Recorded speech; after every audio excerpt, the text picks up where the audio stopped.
জনমানবশূন্য রোডে তানভিকে একা পেয়েই আকস্মিক বেশ কতগুলো বখাটে ঘিরে ধরল।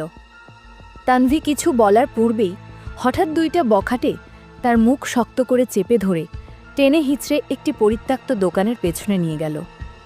ওদের উদ্দেশ্য যে ভালো নয় সেটা বেশ খানিকটা দূরে গাড়ির জন্য অপেক্ষারত নন্দিনী খুব ভালো করেই বুঝতে পারল। নন্দিনী ভার্সিটি থেকে বাসায় ফেরার জন্য তার গাড়ির উদ্দেশ্যে অপেক্ষা করছিল। হঠাৎ এমন একটা অনাকাঙ্ক্ষিত দৃশ্য দেখবে সেটা নন্দিনী কালভদ্রেও ভাবতে পারেনি। কিছু মুহূর্ত অতিবাহিত হবার পূর্বেই সেই পরিত্যক্ত দোকানের পেছন থেকে অনাকাঙ্ক্ষিত কিছু শব্দ তার কর্ণকুহরে প্রবেশ করতেই নন্দিনী ভয়ে শিউরে উঠল।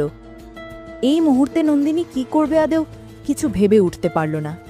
বখাটিবোর হাত থেকে তানভিকে রক্ষার জন্য যে সে কারো কাছ থেকে হেল্প চাইবে সেই রকমও কোনো মানুষজন নেই এদিকটায়।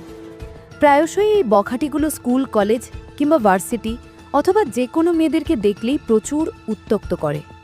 সেটা নন্দিনী ইতিপূর্বেও বেশ কয়েকবার লক্ষ্য করেছে। প্রতিনিয়ত মেয়েদেরকে উত্ত্যক্ত করাটা যেন বখাটিদের নেশায় পরিণত হয়েছে। আজ তো জনমানব শূন্য রোডে তানভিকে একা পেয়ে টেনে হিঁচড়ে নিয়েই গেল। তানভি নন্দিনীর সাথে স্টাডি করে এবং তাদের ফ্রেন্ড সার্কেলের একজন। এছাড়াও নন্দিনীদের বাসার সামনের আকাশিরঙা বাড়িটাই তানভিদের। নন্দিনী ভীতু প্রকৃতির মেয়ে না হলেও মোটামুটি সাহসী, তাই প্রবল কৌতূহল এবং উদ্বিগ্নতা নিয়ে সেদিকটাই পা বাড়াল। পরিত্যক্ত দোকানটির পেছনে গিয়ে দেখতে পেল তানভিকে বখাটেগুলো মলেস্ট করছে। দুটো বখাটে ওকে আটকে রেখেছে। একটা বখাটে শক্ত করে তানভির মুখ চেপে ধরেছে, আর তানভি ছাড়া পাওয়ার জন্য গোঙাতে গোঙাতে হাত পা ছোড়াছুড়ি করছে।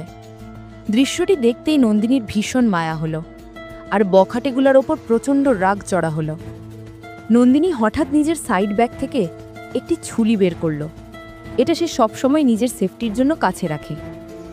আজ তো প্রায় কাজেই লেগে গেল বোধহয়। আর সেই ছুরি নিয়ে এগিয়ে গেল বখাটেদের নিকটে। অতঃপর বখাটেগুলোর দিকে এগিয়ে গিয়ে নন্দিনী আকস্মিক উঁচু করে ধরল ছুরিটা। নন্দিনীর হাতে ছুরি দেখে বখাটেগুলো কিছুটা ঘাবড়ে গিয়ে পিছিয়ে গেল। অন্যদিকে নন্দিনীকে এমন একটা মুহূর্তে সাহায্যের হাত বাড়িয়ে দিতে দেখে তানভি ভীষণ খুশি হল। নন্দিনী বাকি বখাটেগুলোর দিকে উঁচু করে ছুরিটা ঘুরিয়ে শক্ত গলায় বলল, যদি প্রাণে বাঁচতে চাস তো ভালোই ভালোই ছেড়ে দে ওকে, নয়তো আজ একটাকেও আস্ত রাখব না। জানে মেরে ফেলবো সবকটাকে, ছেড়ে দে বলছি। বলেই নন্দিনী তেজি দৃষ্টি নিক্ষেপ করে দাঁত মুখ খিচিয়ে ছুরিটি বারবার ঘোরাতে লাগল। নন্দিনীর হাতে ছুরি দেখে বখাতিগুলো কোনোরূপ প্রতিক্রিয়া ছাড়াই তানভিকে ছেড়ে দিল। ছাড়া পেতেই তানভি ছুটে এসে আষ্টেপিষ্টে জড়িয়ে ধরল নন্দিনীকে। নন্দিনী তানভির একগালে রেখে বলল, তুই ঠিক আছিস তানভি? তানভি ডুকরে কেঁদে উঠল। নন্দিনী বলল, মন খারাপ করিস না জাতু, যা হওয়ার তা তো হয়ে গেছে, কি আর করবি, তবে নেক্সট টাইম থেকে সাবধানে চলাফেরা করবি। বলেই তানভীর চোখের জল মুছে দিয়ে বলল, চিন্তা করিস না, এই লম্পটগুলোকে আমার আম্মুর মাধ্যমে সাইজ করব। ওরা নিজেরাও জানে না কোন এলাকায় এসে ফাইজলামি করছে, আর সেটা হাড়ে হাড়ে বুঝিয়ে দিতে বলবো আমার আম্মুকে। এখন দ্রুত চল। বলেই তানভীর হাত ধরে ওরা দুজন সেখান থেকে দ্রুত বেরিয়ে পড়ল। বেশ কয়েকদিন পরের কথা। সময় বর্ষাকাল। মৃদুমন্দ সমীরণ আর শ্রাবণ মেঘের ঘন ঘটা দিন। এই মেঘ তো এই বৃষ্টি, আবার মিঠে রোদও, আবার কখনো সখনো প্রচণ্ড গা ঝলসে দেওয়া প্রখর উত্তপ্ত রৌদ্রতাপ। সময় তখন গোধূলি লগ্ন পেরিয়ে সন্ধ্যার প্রারম্ভ ঘটেছে প্রায়। নন্দিনীর সমস্ত দিনটি আজ প্রচুর বিষণ্ণতায় পার হয়েছে। তার কারণ, অদিতি আর ফাল্গুনী দুই চাচাতো বোন আজ ভার্সিটিতে আসেনি। নন্দিনী অবশ্য সেটা পূর্ব থেকে জানত না। তাছাড়া অদিতিও ভার্সিটিতে না আসার ব্যাপারে পূর্ব থেকে কিছু জানাইনি ওকে। এক প্রকার বাধ্য হই নন্দিনী ফোন দিল অদিতিকে। অদিতি জানালো তারা দুই চাচাতো বোন আজ ভার্সিটিতে আসতে পারবে না, তাদের বিদেশি কিছু গেস্ট আসবে বাসায়। অতঃপর কি আর করা, নন্দিনী একাই ক্লাসগুলো করে নিল। মনটা বিষণ্ণ থাকায় ভাবল টুকটাক কিছু শপিং করবে। শপিং করলে নন্দিনীর মনটা আবার দ্রুত ফ্রেশ হয়ে যায়। যেমন ভাবনা তেমনি কাজ। শপিং করতে করতে নন্দিনী শপিং মলেই লেট করে ফেলল। দিন শেষে অঞ্জিষ্ণু বিদায় নিয়ে মেদিনীতে সন্ধ্যা নেমে এলো। নন্দিনীর ফোনে আজ ন্যূনতম চার্জটুকুও নেই। বাসা থেকে তার আম্মু আদেও গাড়ি পাঠিয়েছে কিনা সেটাও নন্দিনী জানে না। এত আর না ভেবে রিকশার জন্য ওয়েট করল। আকস্মিক ঝুম বৃষ্টি শুরু হলো। নন্দিনী বৃষ্টি থেকে পরিত্রাণ পাওয়ার জন্য দৌড়ে একটি পাবলিক ছাউনির নিচে আশ্রয় নিল। এমন একটা মুহূর্তে একটি রিকশাও পাওয়া সম্ভব হচ্ছে না। ঝড় বৃষ্টির দিনে এই একটা বিচ্ছিরি সমস্যা, ঠিকমতো রিকশা পাওয়া যায় না। হঠাৎ একটা রিকশা পেয়ে গেল, তবে ওর লোকেশনে যাবে না। দ্বিগুণ ভাড়া বাড়িয়ে দিবে বলছে, তবুও রিকশাওয়ালা যাবে না। কি আর করার? নন্দিনী প্রচণ্ড চিন্তিত হলো। তার আম্মু নিশ্চয়ই তার জন্য চিন্তা করছেন, ড্রাইভারকে হয়তো আচ্ছা মতো বকা দিচ্ছেন। নন্দিনীর ভীষণ খারাপ লাগলো, মনটা মলিন হয়ে গেল। কেন যে সে এত দেরি করল? এখন উপায় কি হবে? বেশ কিছু সময় অতিবাহিত হয়ে গেল ছাউনির নিচে দাঁড়িয়ে। ভারী বৃষ্টি নেমে রাত্রি ঘনিয়ে এলো, তবুও বৃষ্টি থামার নামগন্ধও নেই। নন্দিনী আরেকটু অপেক্ষা করতে লাগল। ভাবল নিশ্চয়ই কোনো একটা ব্যবস্থা হয়ে যাবে। আকস্মিক কয়েকটা ছেলে কাক ভেজা হয়ে সেই ছাউনির নিচে এসে আশ্রয় নিল। নন্দিনী সেদিকে তাকানোর আগ্রহ করল না। সে জেনারেল পাবলিক মনে করে ছাউনির একপাশে আঁটো-সাঁটো হয়ে দাঁড়িয়ে চিন্তা করতে লাগল কিভাবে বাসায় ফিরবে। তার আম্মু নিশ্চয়ই তার আব্বুকে ইচ্ছে মতো বকা দিচ্ছেন। অন্যদিকে ছেলেগুলো নন্দিনীকে ছাউনির নিচে একা পেয়ে আপাদমস্তক লুলুপ দৃষ্টিপাত করে চোখ বুলিয়ে একটা ক্রূর হাসি দিল। নন্দিনীর ষষ্ঠ ইন্দ্রিয় শক্তি তাকে কিছু একটা জানান দিতেই হঠাৎ সে ছেলেগুলোর দিকে তাকাতেই আচমকা চমকে উঠল। এরা তো সেদিনের সেই বখাটেগুলো। আজ তাকে একা পেয়ে যদি খারাপ কিছু করে বসে তাহলে? ভয় পেয়ে নন্দিনী কাঠ হয়ে দাঁড়িয়ে রইল।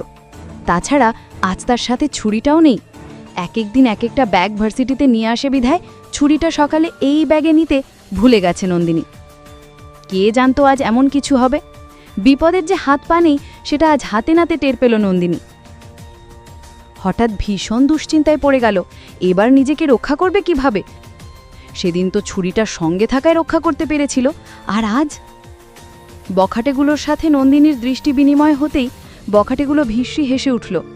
একটা বখাটে আর একটা বখাটেকে বলল, এটা সেদিনের সেই মেয়েটা না? মিস ধানির লঙ্কা। বখাটিটি নন্দিনীর দিকে এগিয়ে এসে বলল, হাই বেবি, চিনতে পেরেছ আমাদেরকে? এত দ্রুত ভুলবার কথা নয়। আচমকা বেবি ডাক শুনতেই নন্দিনীর ঘা কুলিয়ে এলো। বেবি, জান, এই যাবতীয় নামগুলো নন্দিনী কিছুতেই শুনতে পারে না। তবে যুবকটির কথাই প্রতিউত্তর করল না। আর একটা বখাটে নন্দিনীকে বলল, wow, you are looking so hot baby. আমি কি তোমার বয়ফ্রেন্ড হবার চান্স পেতে পারি? দেবে একটা সুযোগ? এবার নন্দিনীর ভীষণ রাগ হলো। কি একটা বিচ্ছিরি অবস্থা বখাটেগুলোর, গায়ের থেকে আজে বাজে দুর্গন্ধ ছড়াচ্ছে। দাঁতের দিকে চোখ পড়তেই নন্দিনীর বমি এলো, যেন ময়লার ভাগাড় থেকে চেটে পুটে খেয়ে এসেছে শিয়াল কুকুরের মতো। হঠাৎ আর একটা বখাটে বলল, আজ কোথায় যাবে সুন্দরী? সেদিন তো ওই মেয়েটার জন্য অনেক সাহস দেখিয়েছ। নন্দিনী ভয়ে শিউরে উঠল। আরেকটা বখাটে বলে উঠল, সেদিন চালাকি করে রেহাই পেলেও আজ তোমার নিস্তার নেই সুন্দরী। নন্দিনী ঘাবড়ে গাড়েও প্রকাশ করল না, তবে বুকে অদম্য সাহস সঞ্চয় করে হঠাৎ শক্ত গলায় বলল, এই, কি সমস্যা তোদের?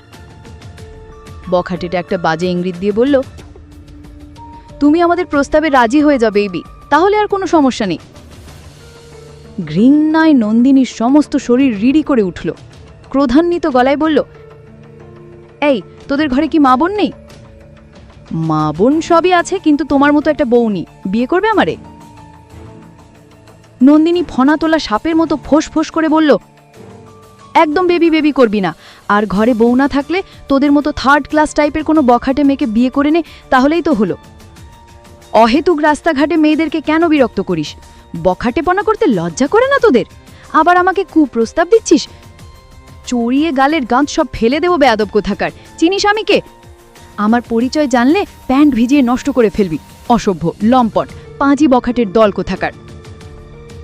বখাটেগুলো রাগল না, বরং মজা পেয়ে দাঁত বের করে হো হো করে হেসে উঠে বলল, লজ্জা থাকলে তো লজ্জা করবে বেবি, আমাদের সত্যিই লজ্জা নেই। সত্যি?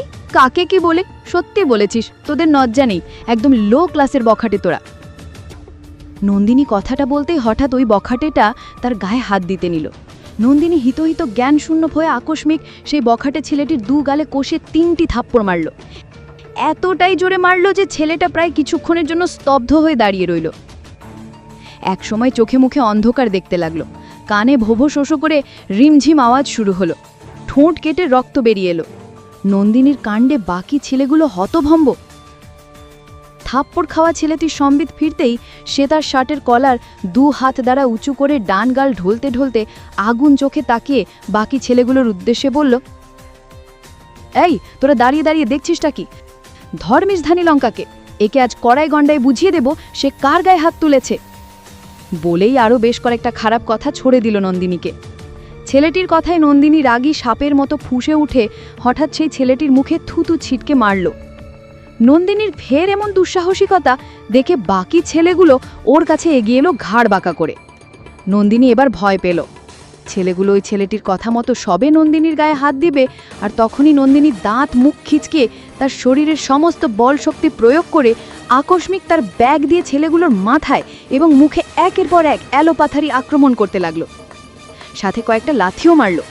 নন্দিনীর আকস্মিক আক্রমণে ছেলেগুলো মুখ থুবড়ে ধূপধাপ করে মাটিতে আঁচড়ে পড়ল। তারা ভাবতেও পারেনি নন্দিনী এমন কিছু করবে, বরং এতে তারা আরও বেশি ক্ষিপ্ত হলো। অতঃপর অবস্থা সুবিধার নয় দেখে নন্দিনী প্রবল বৃষ্টির মধ্যে তার যান নিয়ে প্রাণপণে দৌড়াতে আরম্ভ করল। দীর্ঘ 7 বছর পর আমেরিকা থেকে বেশ খানিকক্ষণ পূর্বে বাংলাদেশে ফিরেছে আদিত্য। এয়ারপোর্টের সকল ফর্মালিটিস শেষ করে বর্তমানে তারা বাসার উদ্দেশ্যে রওনা দিয়েছে। তাদের আরেকটি গাড়ি এতক্ষণে প্রায় বাসায় পৌঁছে গেছে। বাকি রইল সে আর তার ছোট ভাই আয়মান। আদিত্যের সাথে ওর বন্ধুরাও এসেছিল বাংলাদেশে। এয়ারপোর্টে সবার পরিবারের সাথে কুশালতি বিনিময় করতে করতে তাদের লেট হয়ে গিয়েছিল, যার ফলস্বরূপ বাসায় পৌঁছতেই সন্ধ্যা পেরিয়ে রাত্রি ঘনিয়ে এলো রাস্তায়। ড্রাইভিং সিটে বসে আজ আদিত্যই গাড়ি ড্রাইভ করছে আর আয়মানের সাথে টুকটাক তার পড়াশুনো নিয়ে কথা বলছে। হঠাৎ সামনে থেকে একটি মেয়েকে এলোমেলো পায়ে দিক বিদিক শূন্য হয়ে দৌড়ে আসতে দেখে আদিত্য ঘাবড়ে গেল। গাড়ির ব্যালেন্স নিয়ন্ত্রণ করার পূর্বেই আগন্তুক মেয়েটি গাড়ির সাথে বেশ জোরসোরেই আঘাত পেয়ে ছিটকে পড়ল রোডের ওপর। আদিত্য তড়িৎ গতিতে গাড়ির ব্রেক কষে উচ্চস্বরে বলে উঠল, ও শিট, এটা কি হলো? কিছু মুহূর্তের জন্য ওরা 2 ভাই হতভম্ব হয়ে গেল। হঠাৎ কি থেকে কি হয়ে গেল ওদের কারুরই বোধগম্য হল না। আদিত্য আর এক মুহূর্ত সময় বিলম্ব না করে দ্রুত গাড়ির ব্রেক কষে বৃষ্টির মধ্যে বাইরে নেমে পড়ল। মুহূর্তেই তার আয়তাকার আকৃতির চিকন ফ্রেমের চশমাটি বৃষ্টির জলে ভিজে তার দৃষ্টি ঝাপসা হয়ে গেল, আর তার বলিষ্ঠ দেহে পরিধেয়কৃত আভিজাত্যপূর্ণ পোশাকটির ওপর দিয়ে ফুটে উঠল তার মোটা মোটা খাঁপে খাঁপে ফোলা পেশিমূলীকৃত সুদর্শন সুঠাম এবং বলিষ্ঠ দেহের গড়নটি। মুহূর্তেই আদিত্যের চক্ষুদয়ে দৃশ্যমান হল অপরিচিতা মেয়েটি ব্যথায় চিৎকার করছে।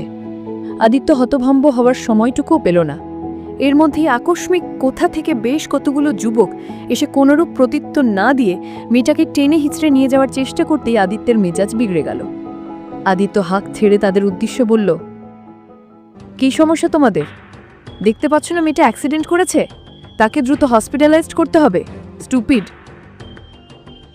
আদিত্যের কথা শুনে যুবকগুলো একে অপরের দিকে তাকিয়ে হঠাৎ শরীর কাঁপিয়ে হাসতে লাগলো। তা দেখে আদিত্যের মেজাজের পাড়ো দেবার আকাশে সপ্তম স্পর্শ করল। ছোট্ট ছোট্ট খোঁচা খোঁচা দাড়ি বিশিষ্ট ফর্সা খরসান জল বটে শক্ত করে ফেলল মুহূর্তেই। যুবকগুলোর দিকে পূর্ণ দৃষ্টি নিক্ষেপ করতেই আদিত্য উপলব্ধি করল এরা পাড়ার বখাটে, আর মেয়েটি বখাটেদের খপ্পরে পড়েছে।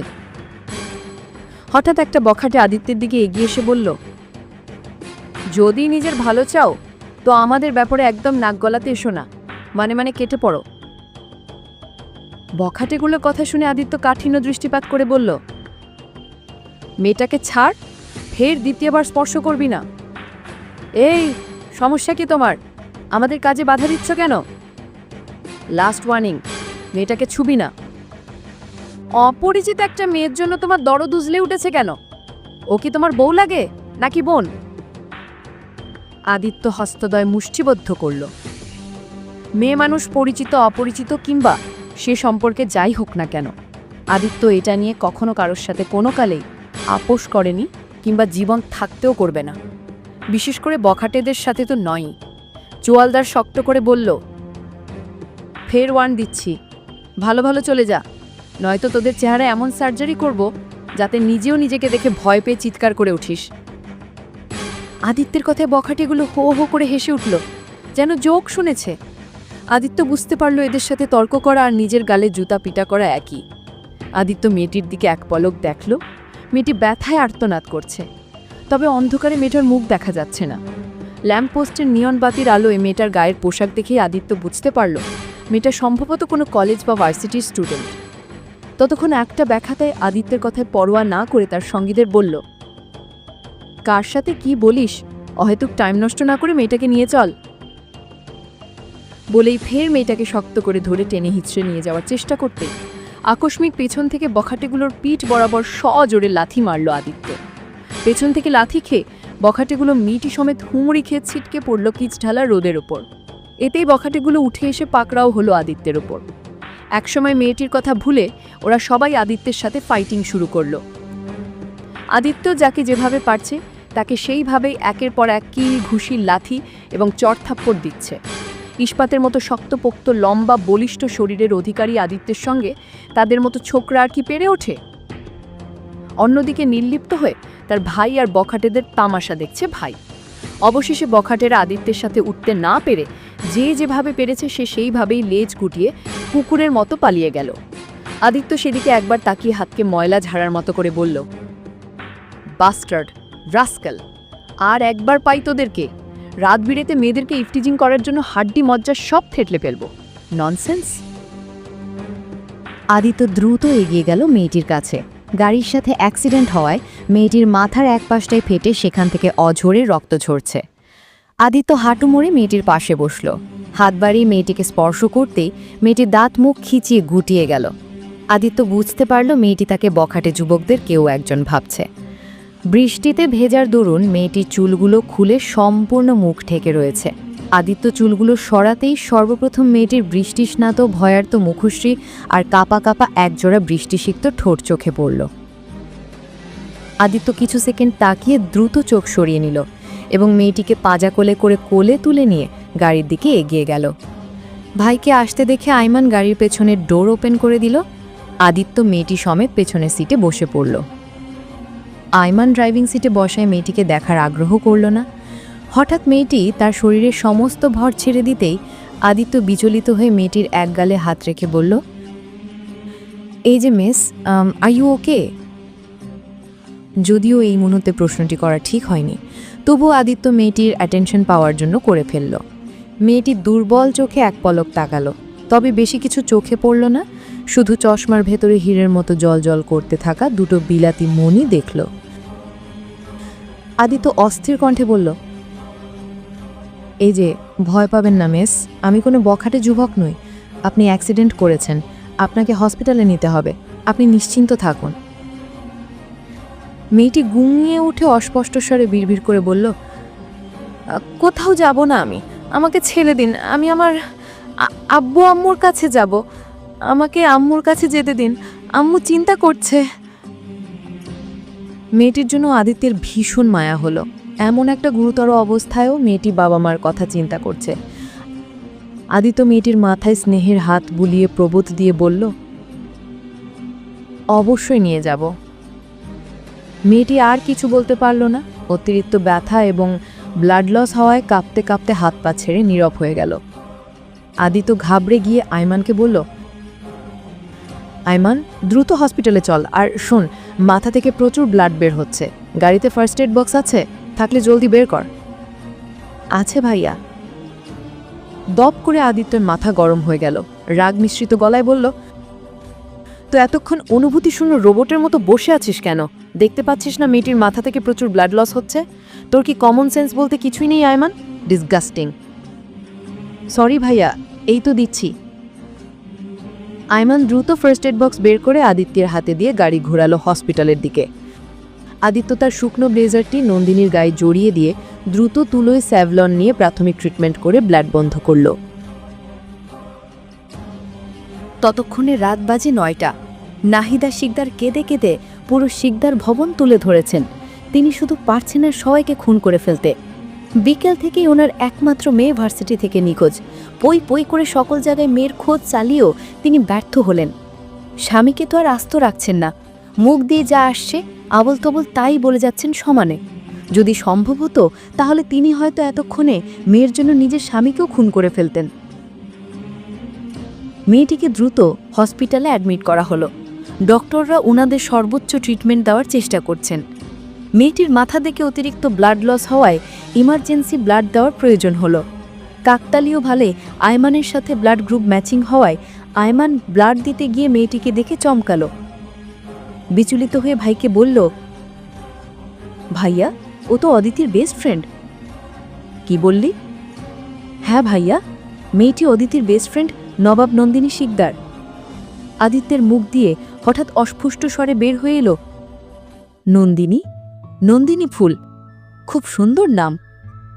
বিড়বিড় করে কি বলছো ভাইয়া?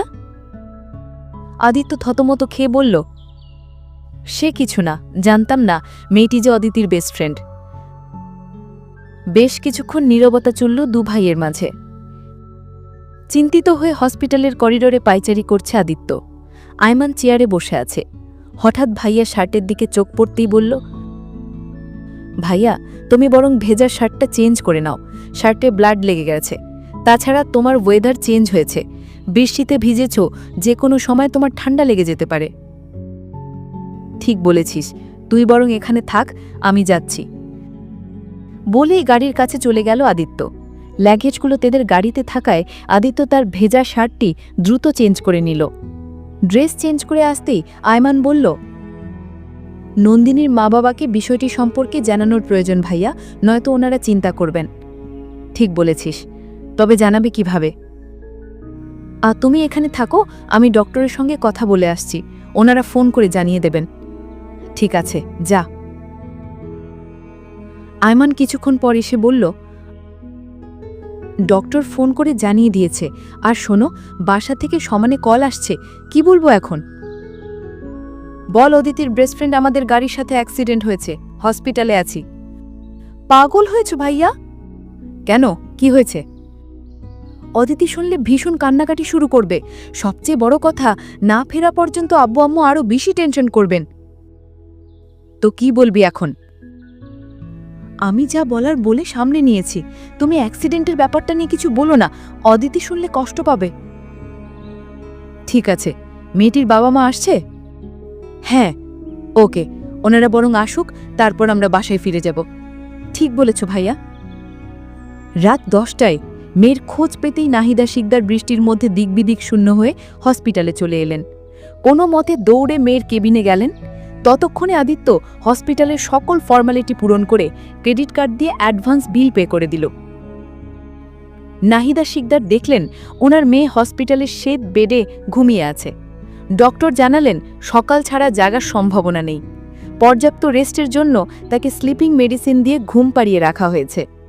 ডক্টরের থেকে সব শুনে নাহিদা শিকদার মেয়ের জন্য আপসেট হয়ে পড়লেন। ওনাকে আপসেট হতে দেখে ওরা দুভাই এগিয়ে এলো। নন্দিনীর বাবা নবাব সাহেবের সাথে কুশলাদি বিনিময় করে আদিত্য A to Z সব খুলে বলল। মেয়েকে ফিরে পেয়ে নবাব সাহেব ভদ্রতাসূচক কৃতজ্ঞতা জানালেন দুভাইকে। ডক্টরের কাছ থেকে আদিত্যদের ব্যাপারে নাহিদা শিকদার জানতে পারলেন। কথায় কথায় ডক্টর এও জানিয়ে দিলেন তারা নন্দিনীর সমস্ত বিল অ্যাডভান্স পে করে দিয়েছে। আর সেটা জানতে পেরে নাহিদা শিকদার আদিত্যদের ভুল বুঝে ওদের উপর প্রচণ্ড ক্ষেপে উঠলেন। ডক্টরকে বললেন ওদের সমস্ত বিল এই মুহূর্তে রিটার্ন করে দিতে। এরপর আদিত্য আর রায়মানকে মেয়ের অ্যাক্সিডেন্টের জন্য দায়ী করে যা নয় তাই বলে অপমান অপদস্থ করলেন।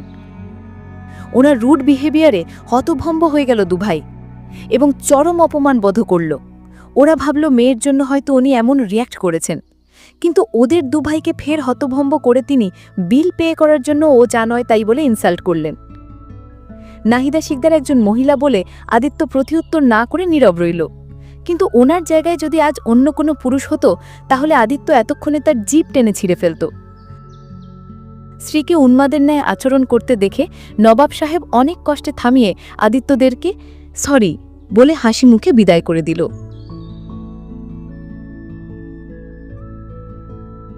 গাড়ি ড্রাইভ করায় মনোযোগ দিয়ে আদিত্য আয়মানকে বলল, নন্দিনীর মা মিসেস ভদ্রমহিলা এমন কেন? উনি একটু এমনই। মাথায় কি কোনো সমস্যা? আরে না তো, একমাত্র মেয়ে তো, তাই মেয়ের অবস্থা দেখে উনি হয়তো এমন রিয়্যাক্ট করে ফেলেছেন। তবে উনি খুব ভালো মানুষ। আদিত্য আর কিছু বলল না। তারা তো ইচ্ছেকৃতভাবে মেয়েটিকে অ্যাক্সিডেন্ট করেনি, বরং কত বড় সর্বনাশের হাত থেকে রক্ষা করেছে। বখাটেদের দ্বারা আজ মেয়েটার সম্ভ্রম নষ্টও হতে পারত। ভাগ্যিস আল্লাহ তাদেরকে সঠিক সময়ে সঠিক জায়গায় এনে দাঁড় করিয়েছেন। ভদ্রমহিলা A to Z সবটা শুনেও রুড বিহেভ করেছে। সব শুনে তো তাদের প্রতি কৃতজ্ঞতা প্রকাশ করার প্রয়োজন ছিল, কিংবা রুড বিহেভ করার জন্য এরপরে সরি বলার প্রয়োজন ছিল, আর না হয় কিছুই বলার প্রয়োজন ছিল না। কিন্তু তা না করে ভদ্রমহিলা আজে বাজে কথা বলে মেয়ের অ্যাক্সিডেন্টের জন্য তাদেরকে দায়ী করল। তারা নাকি উল্টাপাল্টা গাড়ি চালানোর ফলে তাদের মেয়ে অ্যাক্সিডেন্ট হয়েছে, আর বখাটেদের উপর তাদের দোষ চাপিয়ে অ্যাডভান্স বিল পে করে মহান সাজতে চেয়েছিল। আদিত্যের মেজাজ বিগড়ে গেল। দাঁতে দাঁত চেপে বিড়বিড় করে বলল, একেই হয়তো বলে উপকারের প্রতি প্রতিদান। চৌধুরী ভবনে ফিরতেই আদিত্যের মা মিসেস আফসানা চৌধুরী ছেলেকে বুকে জড়িয়ে দীর্ঘ সময় কান্নাকাটি করলেন।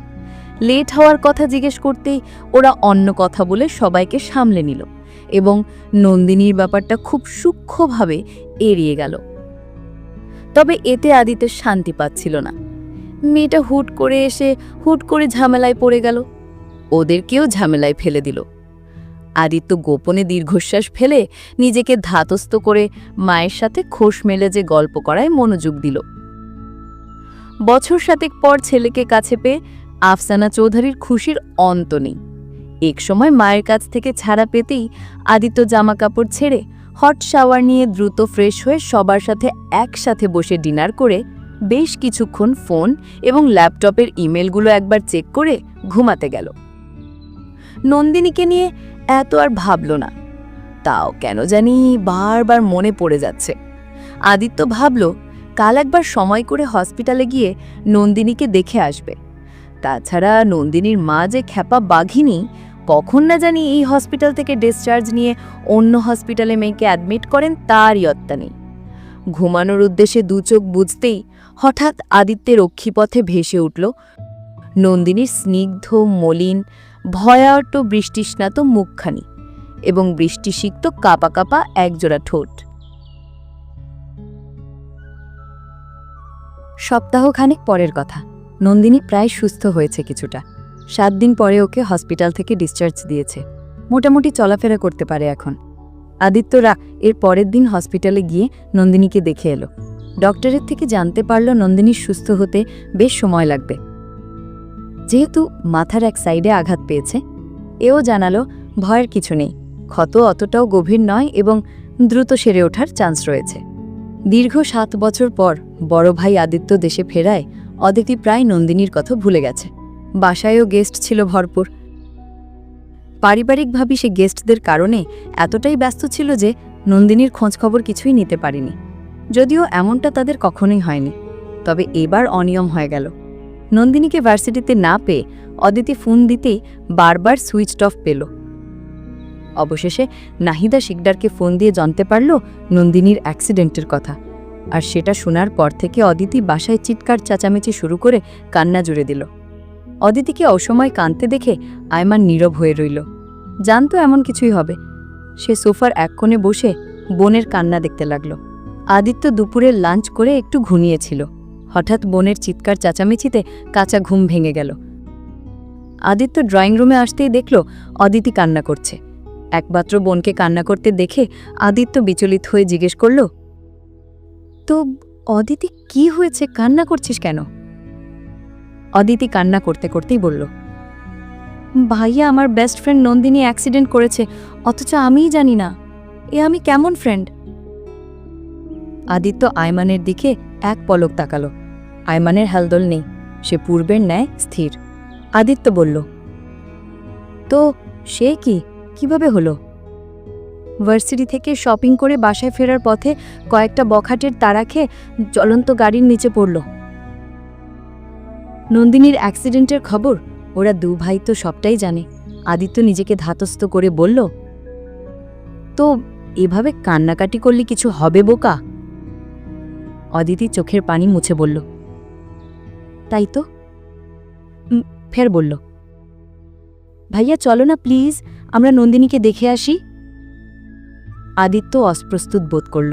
নন্দিনীর মায়ের বিহেভিয়ার সম্পর্কে সে পূর্ব হতে অবগত। এখন ওদেরকে দেখলে নিশ্চয়ই খ্যাপা ষাঁড়ের মতো তেড়ে ফুড়ে এসে বলবে, আমার মেয়েকে অ্যাক্সিডেন্ট করে হসপিটালে অ্যাডমিট করে অ্যাডভান্স বিল পে করে সাধু সেজেছ, এখন আবার আমার বাসায় উঠে এসেছ, সাহস কত তোমাদের? আর এই সব অদিতির সামনে বললে নিশ্চয়ই তার বোনটা তাদের ভুল বুঝবে এবং বোনের সামনে ইনসাল্টও হবে তারা। আদিত্য এইসব রিস্ক নিতে চাইল না। ভাবল পরিস্থিতি বুঝে একদিন সবকিছু বোনকে খুলে বলবে। অদিতিকে বলল, তোর ফ্রেন্ডের বাসায় গিয়ে আমার কি কাজ? তুই বরং অন্য কাউকে নিয়ে যা, আমি ঘুমাবো। বাচ্চাদের মতো হাউমাউ করে মরা কান্না জুড়ে আমার কাঁচা ঘুম ভেঙে দিয়েছিস, এখন যা। তা শুনে আইমান বলল, খবরদার, আমাকে যেতে বলবি না অদিতি, আমি কোথাও যেতে পারবো না। অদিতি ভাইয়ার দিকে তাকিয়ে হতাশ হল। হঠাৎ বড় ভাই আদিত্যের গলায় ঝুলে পড়ল। আদিত্য বলল, কি করছিস অদিতি? অদিতি আহ্লাদের স্বরে বলল, প্লিজ ভাইয়া, তুমি অন্তত না করো না, তুমি বরং আমাদের সাথে চলো। আদিত্য শক্ত গলায় বলল, তোর বান্ধবী তুই যা, আমি পারবো না, বললাম না একবার। আরে বাবা, এত রাগ দেখাও কেন? আমরা যাবো আর আসবো, বেশি সময় লাগবে না তো, পায়ে হেঁটে গেলে 10-15 মিনিট লাগবে। আদিত্য আয়মানের দিকে তাকালো। আয়মান সোজা চলে গেল তার কক্ষে। সে কোনো প্রকার রিস্ক নিতে চায় না, বিশেষ করে জেনে শুনে নাহিদা শিকদারের তোপের কবলে কেই বা পড়তে চাইবে। আদিত্য হতাশ হল। একটিমাত্র বোন তাদের, তাই বোনের কথা ফেলতে পারল না।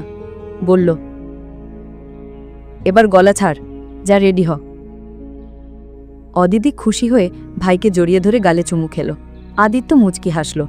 তার বোনটা একটু পাগলাটে। ওরা গাড়ি নিল না, হাঁটতে হাঁটতেই রওনা দিল। অদিতির সাথে আদিত্য আর ফাল্গুনী। বাসার কাছাকাছি আসতেই আদিত্য ওদের সাথে করে আনা ফলমূল সব বাসার সিকিউরিটি গার্ডের হাতে ধরিয়ে দিয়ে ওদের বলল, এবার তোরা ভেতরে যা, রায়হান আমাকে কল দিয়েছে, জরুরি কথা আছে ওর সাথে। বলেই কল লাগালো রায়হানকে। ভাইয়ের অস্বস্তি অদিতি বুঝতে পারল, তাই জোর করল না। ওরা যেতেই আদিত্য হাঁপ ছেড়ে বাঁচল। ভাগ্যিস ভেতরে যাওয়ার জন্য বাড়াবাড়ি করেনি, আর করলে সে জীবনেও যেত না। আত্মসম্মান বলেও তো একটা কথা আছে, সে সেধে যেচে পড়ে কেন যাবে?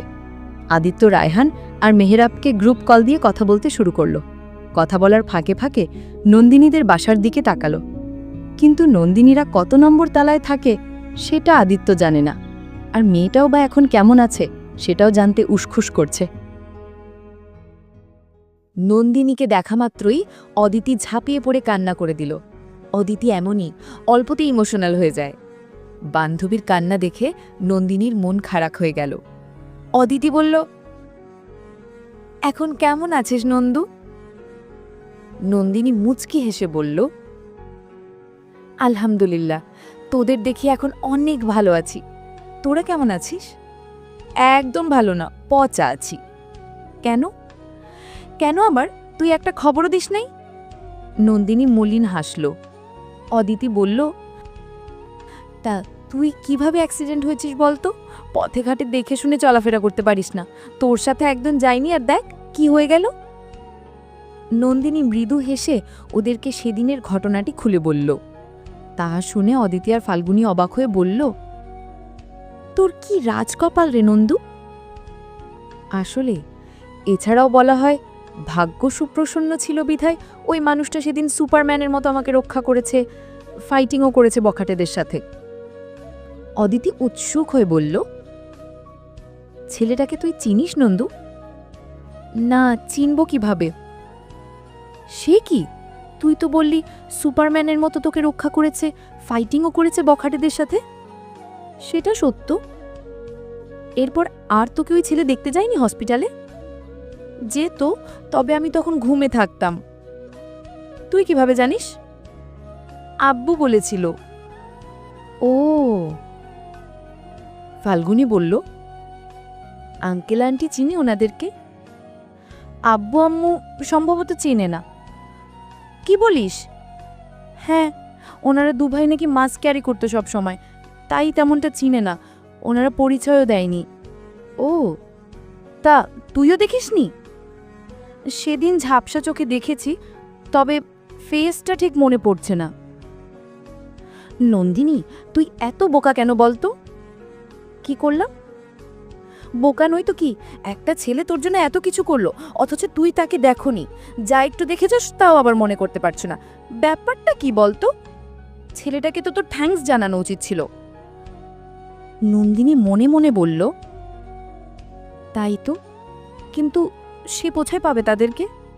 ফাল্গুনি হঠাৎ অদিতের কথার পিঠে বলে উঠল, আবার সেই সুপারম্যান কিনা তুই ঘুমিয়ে থাকলে তোকে দেখতে আসতো, আবার কিনা মাস্ক ক্যারি করে, ব্যাপারটা একটু অন্যরকম না? নন্দিনী হতভম্ব হলো। কোথার ভাবনা কোথায় গিয়ে উদয় হলো? অদিতি সিরিয়াস ভঙ্গিতে বলল, ঘটনাটি শুনে আমার মনে হচ্ছে কেস অন্যদিকে মোড় নিল ফাগুন। আমারও তাই মনে হচ্ছে অদিতি। অদিতি নন্দিনীকে বলল, আমাদের ওয়াসিফ ভাইয়া আবার তোর থেকে চ্যাকা ট্যাকা খাবে না তো নন্দু? নন্দিনী লাজুক হাসল। ওরা দুজন শব্দ করে হেসে উঠল। ফাল্গুনি বলল, তাহলে তোর বিরহে ওয়াসিফ ভাইয়া দেবদাস হয়ে যাবে রে নন্দু, ব্যাটা এমনিতেই তুই বলতে পাগল।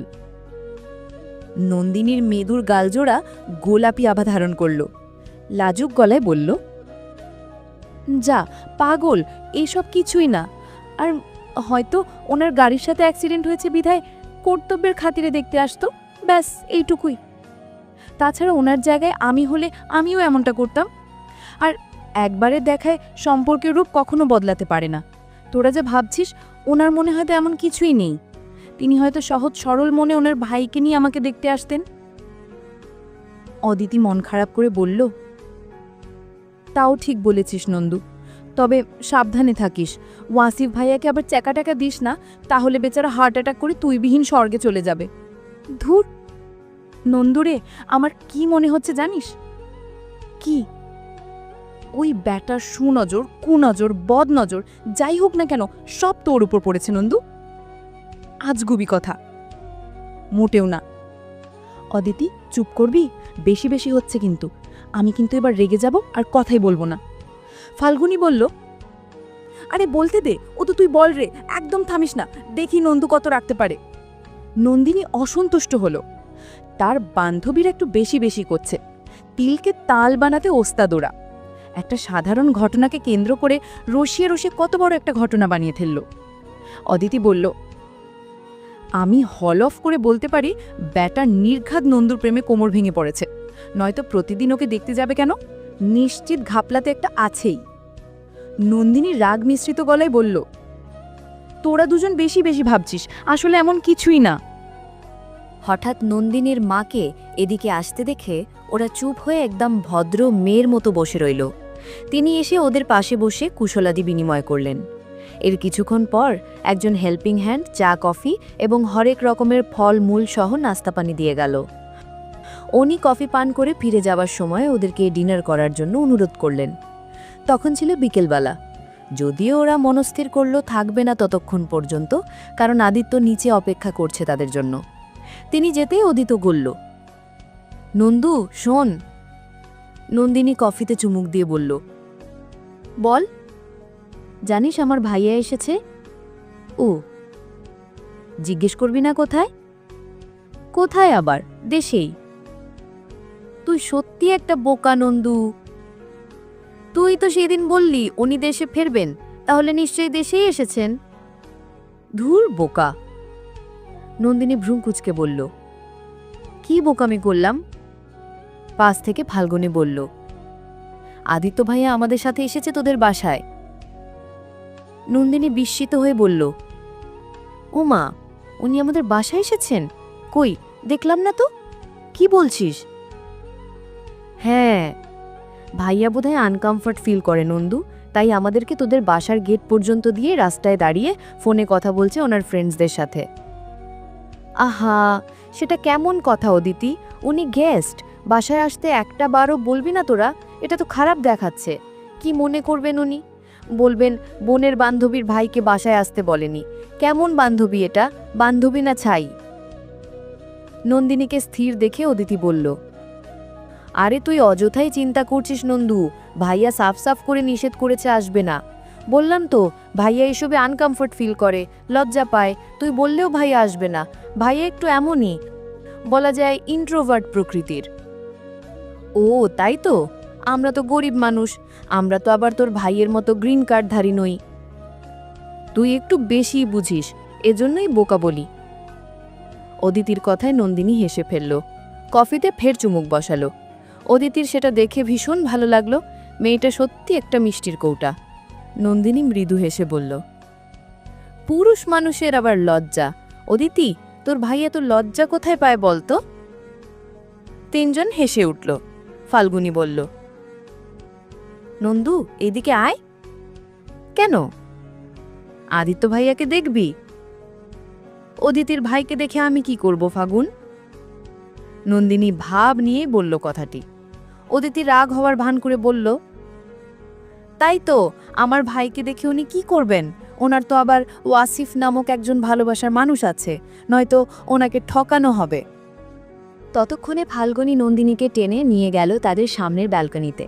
ফোনে কথা বলায় ব্যস্ত আদিত্য হঠাৎ উপর থেকে হাসির শব্দ শুনতে পেয়ে সে মোবাইল কানে রেখে উপরে তাকালো।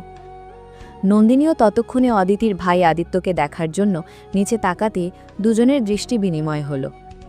ফাল্গুনী আদিত্যের দিকে আঙ্গুল দেখিয়ে বলল, ওই দেখ, এটাই আমাদের আদিত্য ভাইয়া। ওহ। অদিতি পেছন থেকে বলল, আমার ভাইয়া দেখতে কেমন রে নন্দিনী? ওয়াসিফ ভাইয়ার থেকেও সুন্দর না? তোর ভাই তো মাস্ক পরে আছে, তবে শরীরের গঠন দেখে অনুমান করে বলছি, মাশাআল্লাহ, ডাক্তার সাহেব দেখতে তোর মতোই অনেক সুন্দর। আর শোন, একজনের সাথে আরেকজনকে কম্পেয়ার করা উচিত নয়। যার যার জায়গা থেকে সে সে সুন্দর। অদিতি বলল, ঠিক বলেছিস, কারোর জায়গা কেউ নিতে পারবে না। ফাল্গুনী বলল, ডাক্তার সাহেব? নন্দিনী আমতা আমতা করে বলল, আরে উনি না একজন ডাক্তার। তোর দেখি সব মনে থাকে নন্দিনী। এটা এমন আর কি, অদিতি তো প্রতিদিনই ওনার কথা বলতে বলতে আমার দোকান জ্বালাপালা করে দেয়। মনে না রাখে উপায় আছে নাকি? এই নন্দু, বল, আমার ভাইয়া সুন্দর? হ্যাঁ। আবার মাশাল্লাহ বললি? হ্যাঁ। তো মাশাল্লাহ কেন বললি? ওমা, এটা কেমন কথা অদিতি? আরে বল না। সুন্দর জিনিস দেখলে অবশ্যই মাশাল্লাহ বলতে হয়। কেন নন্দু? কারণ যাতে কারোর বদনজর না লাগে, তাই। আচ্ছা, তো ওয়াসিফ ভাইয়াকে রেখে এক দেখাতেই আমার ডাক্তার ভাইয়ের প্রেমে পড়ে গেলি নাকি নন্দু? বদনজর লাগবে বলে মাশাল্লাহ বলছিস? আস্তাগফিরুল্লাহ, এইসব কেমন অদ্ভুত কথা অদিতি? না মানে বললি যে সুন্দর। আশ্চর্য, সুন্দরকে সুন্দর বলবো না? অসুন্দর বলবো? কালো বলবো? এতে আল্লাহ নারাজ হবেন না? সেটা বলিনি। ফাল্গুনী বলল, আমরা তো ভাবলাম তুই আবার এক দেখাতেই ডাক্তার সাহেবের প্রেমে পড়ে গেলি। যেভাবে তোরা দুজন দুজনাতে নয়নে নয়ন রেখে তাকিয়ে রইলি, তাই আর কি এক হাতটু ডাউট হলো। তবে চিন্তা করিস না নন্দিনী সুইটহার্ট। আর শোন, আদিত্য ভাইয়ের সিট এখনো খালি, তুই চাইলে বুকিং দিতে পারিস, প্রেম করার জন্য ট্রাইও করতে পারিস। আমাদের তাতে কোনো আপত্তি নেই। না রে অদিতি? আমি কিন্তু ফাল্গুনীর কথায় সহমত প্রকাশ করছি নন্দু সুইটহার্ট। তুই একবার তোর ডাক্তার ভাইয়ার সাথে প্রেম করার জন্য ট্রাই করতে পারিস, পারলে ফ্ল্যাটও করতে পারিস। আমরা কিচ্ছু মনে করব না, আমাদের কোনো আপত্তি নেই। আর শোন, তোর কোনো হেল্প লাগলে বলিস, লজ্জা পাবি না।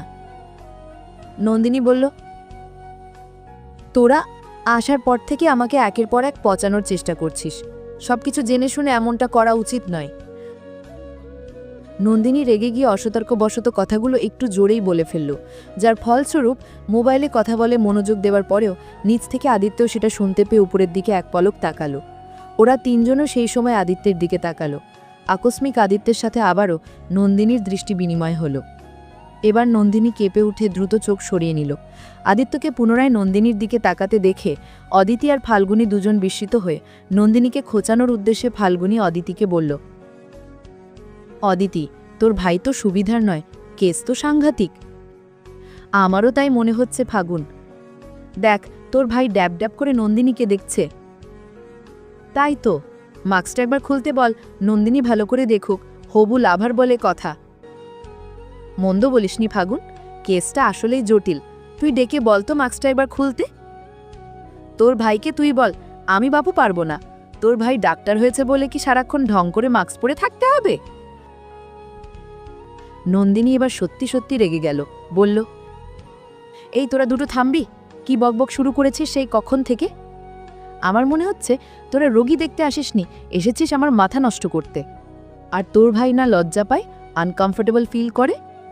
তো এক কাজ কর, নেক্সট টাইম থেকে বোরকা পরে থাকতে বল, তাতেই হবে। শেষোক্ত কথাটি শোনা মাত্রই ওরা হেসে ফেলল। ফাল্গুনী হঠাৎ নন্দিনীর গলা ঝরিয়ে ভরে আকস্মিক গান গাইতে শুরু করল।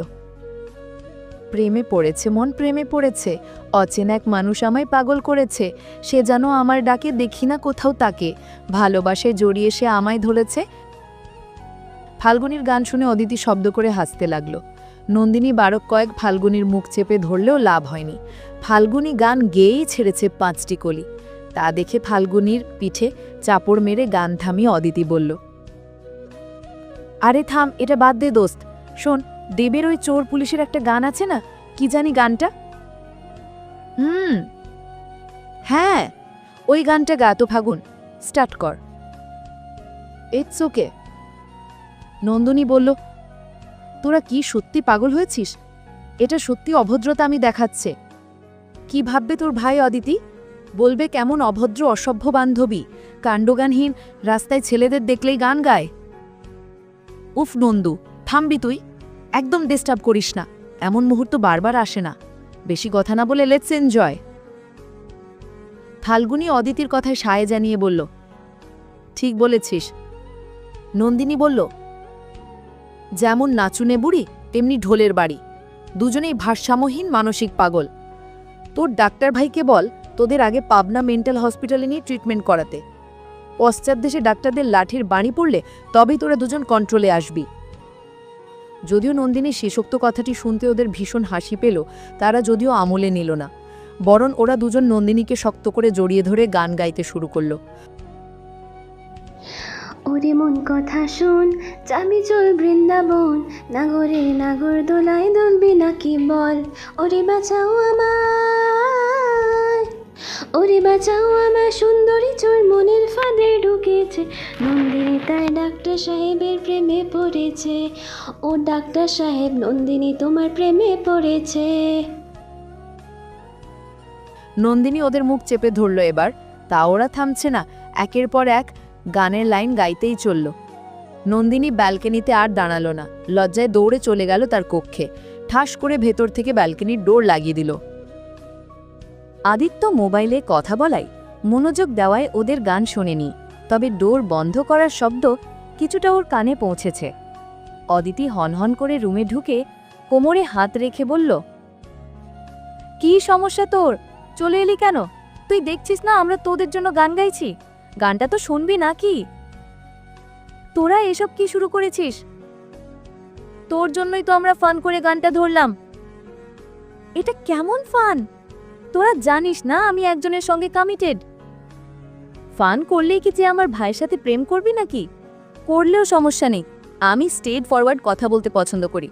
শোন, আমার ভাইয়ের বউ হিসেবে তোকে আমার ভীষণ পছন্দ, তাই ভনিতা না করে তোকে আজ সরাসরি বলে দিলাম।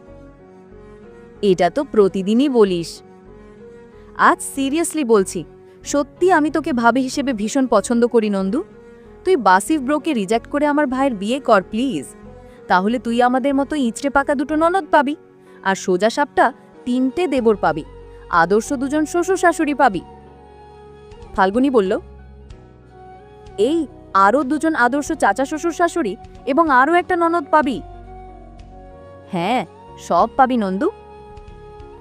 নন্দিনী বলল, তোর ভাইকে দেখতে বডি বিল্ডারের মতো লাগে, তাকে আবার বিয়ে? খেয়ে দেওয়ার কাজ নেই তো, আমি এমনিতেই ভালো আছি। ওয়াসিব ব্রোথ থেকেও 1000 গুণ ভালো। তোর মাথা! শোন, আমি তো চিন্তা করতেছি তোর ভাইয়ের ভবিষ্যৎ বউয়ের জন্য। অদিতি কপালে ভাঁজ ফেলে বলল, কেন, কি আছে?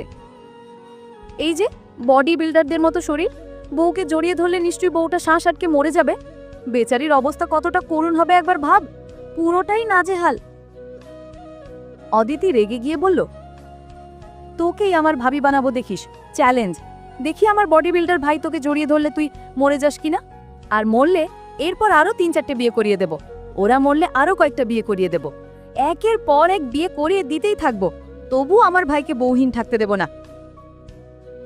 আমার বয়ে গেছে তোর ওই বডি বিল্ডার ভাইকে বিয়ে করতে। বিয়ের আগে বলে দিস বডি কমিয়ে নিতে, নয়তো বউ পাবে না, মেয়েরা দেখলেই ভয় পাবে, ভাববে এই বুঝি শ্বাস আটকে মরে গেলাম রে বাবা। না পেলে সমস্যা নেই, বউ হিসেবে তুই তো আছিস, তাতেই এনাফ। তোকে তুলে নিয়ে যেতে বলবো। ফাল্গুনী বলল, নন্দিনী, তুই দেখি বিয়ের আগেই মরার প্র্যাকটিস শুরু করে দিয়েছিস। আদিত্য ভাইকে পছন্দ হয়েছে বুঝি? তোর মাথা! ফাল্গুনী বলল, তুই প্রেম করে শাসন করে বলে দিস বডি কমাতে, আমরা বললে তো শুনবে না, তোর কথা শুনবে, প্রেমিকা বলে কথা। আবার বউ হয় মারা যাওয়ার অ্যাক্টিংটাও ট্রাই করছিস। আমার আর প্রেম, সেটা তো বিলাসিতা, সেখানে আবার বান্ধবীর ভাইয়ের সাথে হাস্যকর। আর বিয়ে, সে তো মহাদূর। অদিতি হিসিস করে বলল, তুমি তো আবার মাম্মাস গার্ল, মা ছাড়া কিছুই বোঝো না। তোমাকে এখনো ফিডার খাইয়ে দিতে হয় তোমার মা, আর সেই জন্যই তোমার কপালে প্রেমও নেই, বিয়েও নেই। তুই রাখছিস কেন? এই তুই আমার ভাইকে বডি বিল্ডার বললি কেন? কত বড় সাহস তোর! তোরা আজে বাজে গান গেয়ে আমার প্রেস্টিজ পাংচার করেছিস কেন? আমার ভাই অত ভাবার সময় পায় না, বুঝলি? সেখানে আমার তোর কিসের প্রেস্টিজ? কি বলবে তোর ভাই জানিস? বলবে ফালতু মেয়ে, ছেলেদের দেখলেই গলা ছেড়ে গান গায়। তোদের তো কিছু বলবে না, ভাববে আমি গেয়েছি। এখন থেকে আমার ভাইকে সহ্য করতে শিখ। বয়ে গেছে, দেখা যাবে, দেখিস। আমি চৌধুরী বংশের 2 নম্বর মেয়ে অদিতি চৌধুরী, চ্যালেঞ্জ সাকসেসফুল করেই ছাড়ব। আজ থেকে মিশনে নামলাম তোকে আমার ভাইয়ের প্রেমের ফাঁদে ফেলার। আর শোন, এমনভাবে ফেলবো যে তুই টেরও পাবি না। সো সাবধানে থাকবি মাম্মাস গার্ল। আর আমিও চৌধুরীর বংশের 3 নম্বর মেয়ে ফাল্গুনী চৌধুরী, আমিও। ওদের কথায় নন্দিনীর জেদ চাপল। সেও বলল, আমিও শিকদারের বংশের নবাব নন্দিনী শিকদার। আমি? অদিতি বলল, কি হলো বল, তোতলাচ্ছিস কেন? তারপর কি বল? নন্দিনী আমতা আমতা করল। অদিতি বলল, চান্দু, একসময় ঠিকই আমার ভাইয়ের জন্য পাগল হবা, শোক প্রকাশ করবা, গুমড়ে গুমড়ে মরবা, কপাল চাপড়াবা, ডিপ্রেশনে গিয়ে নাকের পানি চোখের পানি সব এক করবা, চোখের নিচে ডার্ক সার্কেল ফেলবা, তখন কিন্তু লাভ হবে না। এমন ছেলে পাইতে হলে রাজকপাল লাগবে, রাজকপাল। আল্লাহই জানে সেই কপাল আদেও তোমার আছে কিনা, কারণ তুমি তো একটা মাম্মাস গার্ল। নন্দিনী দাঁতে দাঁত চেপে বলল, জীবনেও এমন কিছু হবে না, আমি শিওর। হবে দেখিস, আমি অদিতি চৌধুরী চ্যালেঞ্জ করেছি সেহেতু অবশ্যই হবে। বলেছি না মিশনে নেমেছি, so be careful mamma's girl. Nandini ঘাবড়ে গেল। অদিতি চ্যালেঞ্জ করেছে মানে নিশ্চয়ই কিছু করে ছাড়বে। মেয়েটা প্রাণচঞ্চল হলেও প্রচণ্ড রাগী। নন্দিনী বলল, দেখ অদিতি, তোর এইসব পাগলামি ছাড়। আমি আমার আম্মুকে কিছুতেই কষ্ট পেতে দেব না। আমি আমার আম্মুকে অনেক ভালোবাসি এবং আম্মুর পছন্দকে গুরুত্ব দিই। তাই বলে অপছন্দের পাত্রের সাথে আজীবন সংসার করতে হবে? তোকে কে বলেছে এইসব কথা? আর ওয়াসিফ ভাইয়া অনেক ভালো, উনি পছন্দ করার মতোই একজন ছেলে। খোঁজ নিয়ে দেখ, গার্লফ্রেন্ডও থাকতে পারে ডজন খানেক, তোর ভাইয়েরও থাকতে পারে।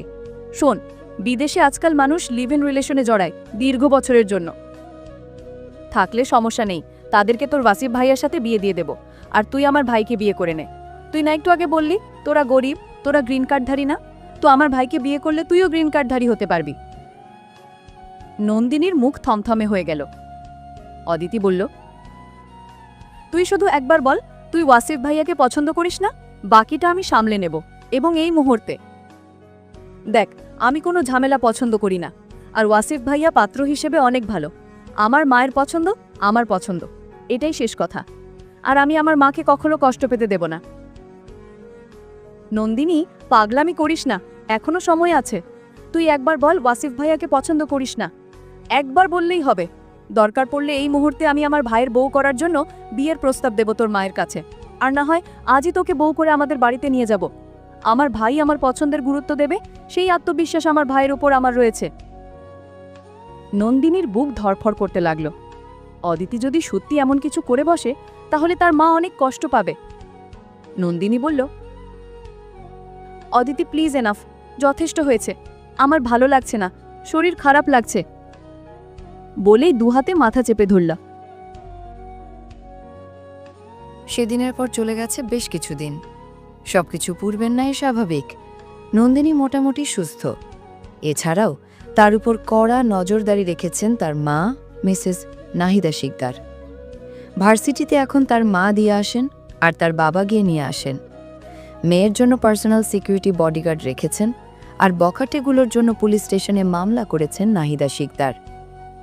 পুলিশ যেই কয়েকটাকে হাতের নাগালে ধরতে পেরেছে সেই কয়েকটাকে পিটিয়ে জেলবন্দি করেছে, আর বাকিগুলোকেও ধরার জন্য তাৎক্ষণিকভাবে অনুসন্ধান চলছে।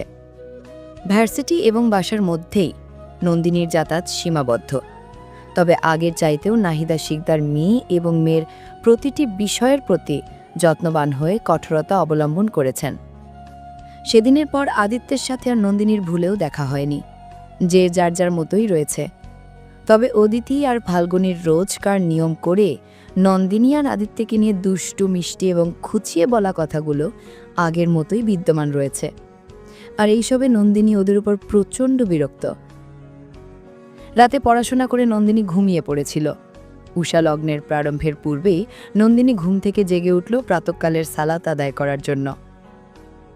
নরম কোমল তুলতুলে বিছানায় বসে আড়মোড়া ভেঙে চোখজোড়া রগড়াতে রগড়াতে বালিশের পাশে অনাদরে পড়ে থাকা ফোনটা হাতে তুলে চেক করে নিল একবার। ওয়াসিফের সঙ্গে কথোপকথন কিংবা যোগাযোগের একমাত্র মাধ্যমই হচ্ছে এই ফোনটা। নন্দিনীর তেমন একটা ফোন ব্যবহার করা হয় না, তবে লং ডিস্টেন্স রিলেশনশিপে না থাকলেও ওয়াসিফের জন্য বাধ্য হয়েই করতে হয়। মেধাবী স্টুডেন্ট হওয়ার দরুন সারাক্ষণই বইয়ের মাঝে মুখ ডুবিয়ে রাখে নন্দিনী। নন্দিনী জানে ওয়াসিফ অফিসে যাওয়ার পূর্বে তাকে একটা গুড মর্নিং মেসেজ করবেই। এমনটা অবশ্য আজ 2 বছর ধরেই হয়ে আসছে তাদের। ফোন চেক করে নন্দিনী দীর্ঘশ্বাস ফেলল। ইদানিং নন্দিনী বেশ করে বুঝতে পারে ওয়াসিফ আগের মতো আর নেই, কেমন যেন ভুলমনা হয়ে গেছে। অথচ নন্দিনী অধীর আগ্রহে অপেক্ষা করতে করতে ভাবে হয়তো ওয়াসিফের কাজের প্রেশার বেশি, তাই করেনি। মাঝে মাঝে তো আবার সারাদিন কথাও হয় না তাদের। রাতে good night, sweet dreams, love you মেসেজটুকুই কেবল আদান প্রদান হয় তাদের। আর এইভাবেই কেটে যায় নন্দিনীর প্রত্যেহের রোজকার দিনগুলো। নন্দিনী ভার্সিটিতে পড়ে। গ্র্যাজুয়েশন শেষ করে এমএসসি করার ইচ্ছে রয়েছে তার। ভার্সিটিতে ওর একমাত্র বান্ধবী অদিতি আর ফাল্গুনি, আর বাকিদের সঙ্গে প্রয়োজনে কথা হলেও বিশেষ তেমন একটা ভাব নেই।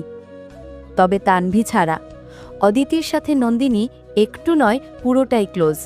এমনিতেই সে ভীষণ চুপচাপ, শান্তশিষ্ট, চাপা আর ভীষণ লাজুক স্বভাবের মেয়ে। ভার্সিটিতে মাথা নিচু করে যায়, পড়াশুনো করে, আবার সময় অনুযায়ী বাসায় ফিরে আসে। কোনো রকম বন্ধুদের সঙ্গে আউটিং পার্টি করায় নন্দিনী একদম নেই বললেই চলে। বিছানা থেকে উঠে হাত মুখ ধুয়ে ফ্রেশ হয়ে নন্দিনী সালাত আদায় করে কিছুক্ষণ পড়তে বসল। কিছুক্ষণ পর তার আম্মু ব্রেকফাস্ট করার জন্য ডাক দিলেন। নন্দিনী বিবিএ সেকেন্ড ইয়ারে অধ্যয়নের আজ 3 মাস পর ভার্সিটিতে ফ্রেশার্স পার্টির আয়োজন করা হয়েছে। তাই নন্দিনী ব্রেকফাস্ট করতে বসে মাকে বলল, আম্মু, আজ ভার্সিটিতে পার্টি রয়েছে, আমি কি যাব? কিসের পার্টি? ফ্রেশার্স পার্টি আম্মু। নাহিদা শিকদার নন্দিনীর বাবার দিকে এক পলক তাকালেন। তিনি চুপচাপ খাচ্ছেন। নাহিদা শিকদার বললেন, এই সব পার্টি আমার পছন্দ নয় মামনি, না গেলে হয় না। বাসায় থাকো, রেস্ট করো, আর না হয় তোমার আব্বুর সাথে শপিংয়ে যাও। নবাব সাহেব বললেন, অন্য কোনো আউটিং পার্টি নয় নাহিদা, ভার্সিটির ফ্রেশার্স পার্টি, গেলে কি হবে? আর তোমার পছন্দ অপছন্দের কি আছে? আমার মেয়ে যেতে চাইছে, যেতে দাও, সবাই তো যাচ্ছে, নিষেধ করছো কেন? নাহিদা শিকদার কিছুক্ষণ চিন্তা করে মেয়েকে বললেন, ঠিক আছে যাবে, তবে গাড়ি নিয়ে যাবে, কোনো রিকশায় চড়তে পারবে না, সাবধানে থাকবে। আর শোন, কোনো ছেলের সাথে কথা বলতে পারবে না। আমি তোমাকে ভার্সিটিতে পৌঁছে দিয়ে আসতাম, কিন্তু আমার পার্টি অফিসে প্রচুর কাজ রয়েছে আজ। তোমার আব্বু পৌঁছে দিবে তোমাকে, ঠিক আছে? নন্দিনী বাধ্য মেয়ের মতো মাথা নাড়ালো। নন্দিনী বাবা বললেন, আমার মেয়ের সম্পর্কে তোমার ভালো ধারণা রয়েছে নাহিদা, তাও তুমি প্রতিদিন এইসব জ্ঞান দাও কেন? আমার এইসব পছন্দ নয়। তোমার এইসব বড়াবাড়িটা এইবার একটু কমাও। মেয়ে এখন বড় হয়েছে, ওকে ওর ভালো মন্দ বুঝতে এবং শিখতে দাও। কতদিন তুমি আঁচলের মধ্যে বেঁধে রাখবে? তুমি থামবেন একটু? মেয়ের জন্য আপনার কোনো চিন্তা নেই। কত বড় দুর্ঘটনা থেকে আমার মেয়ে বেঁচে ফিরেছে, সেটা কি আপনার মনে নেই? আবার বলছেন ভালো মন্দ শিখতে? আমার মেয়ে এখনো ছোট, ওর ভালো মন্দ বুঝার বয়স এখনো হয়নি। ভার্সিটিতে পড়ুয়া মেয়ে ছোট? আমার মেয়ে আজীবন আমার কাছে ছোট্ট। বানাও মেয়েটাকে আরো ঘরকুনে, মেরুদণ্ডহীন। কদিন বাদে দেখবে মেয়ে ওয়াশরুমে যাওয়ার সময়ও তোমার থেকে পারমিশন নিয়ে যাবে। নাহিদা শিকদার রাগে ফুসফুস করলেন। একটি মাত্র মেয়ে ওনার, তাই বলে মেয়েটাকে তো উনি এমনি এমনি ছেড়ে দিতে পারেন না। কত ভয় হয় মেয়েটাকে নিয়ে। কত ডাক্তার কবিরাজি চিকিৎসা নেওয়ার পর বিয়ের 10 বছর পরই মেয়েটাই আল্লাহ ওনার কোল জুড়ে দিয়েছেন। এরপর চেষ্টা করলেও ওনার আর সন্তান জন্ম নেয়নি। তাই মেয়েটাকে নিয়ে উনি একটু নয় একটু বেশিই চিন্তা করেন, যদি কিছু হয়ে যায় মেয়ের। তাই তো মেয়ের আশেপাশে কোনো ছেলের ছায়াও দেখতে পারেন না তিনি। সে ছেলে যদি ওনার মেয়ের কোনো শুভাকাঙ্ক্ষীও হয় তাও না। মেয়েকে বললেন, ঠিক আছে যাও, কি ড্রেস পরে যাবে? সবাই তো শাড়ি পরে যাবে আম্মু, আমি কি শাড়ি পরে যাব? ঠিক আছে যাও, আগে তুমি ব্রেকফাস্ট করে রেডি হও, আমি তোমাকে শাড়ি পরিয়ে দেব। মায়ের কথায় নন্দিনী খুশি হয়ে গেল। নন্দিনীর বাবা মেয়ের চোখে মুখে উচ্ছ্বাস দেখতে পেয়ে সন্তুষ্ট হলেন। অতঃপর নন্দিনী তার মায়ের পছন্দের একটা তুতে রঙের খাদি জামদানি শাড়ি পরল। শাড়িটির পাড়ে সোনালি রঙের চিকন জরি সুতোর কারুকার্য। অতটা জমকালো না হলেও দেখতে ভীষণ সুন্দর শাড়িটা। নন্দিনীর মোম ফর্সা শরীরে শাড়িটি ফুটে উঠেছে, আর নাকে খুব সুন্দর একটি ডায়মন্ড নোজ পিন, গলায় অরিজিনাল মুক্তোর মালা, কানেও ম্যাচিং করা মুক্তোর দুল পড়েছে। দুই চোখে আজ সবুজ রঙের গাঢ় কাজল, ঠোঁটে হালকা গোলাপি রঙের লিপস্টিক। শাড়ির সঙ্গে ম্যাচিং করে দুহাতে দুমুঠো রেশমি চুড়ি পড়েছে। নন্দিনীকে এই মুহূর্তে দেখতে অনন্য লাগছে।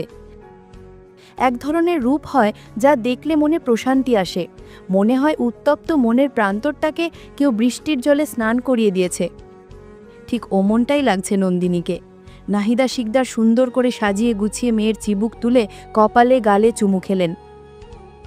অতঃপর নবাব সাহেব মেয়েকে ভার্সিটিতে পৌঁছে দিয়ে তিনি অফিসে চলে গেলেন। আজকের ফ্রেশার্স পার্টিতে আসার কারণ অদিতি আর ফাল্গুনির জন্য। ওরা দুজন বায়না ধরেছে নন্দিনীর কণ্ঠে গান শোনার। পড়াশোনার পাশাপাশি নন্দিনী খুব ভালো গান করতে পারে।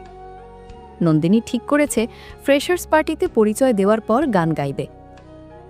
অন্যদিকে সিনিয়র ভাইয়েরা স্টেজে ওঠার আগে হঠাৎ রায়হান নামের এক পরিচিত সিনিয়র ভাই নন্দিনীকে দেখে বলল,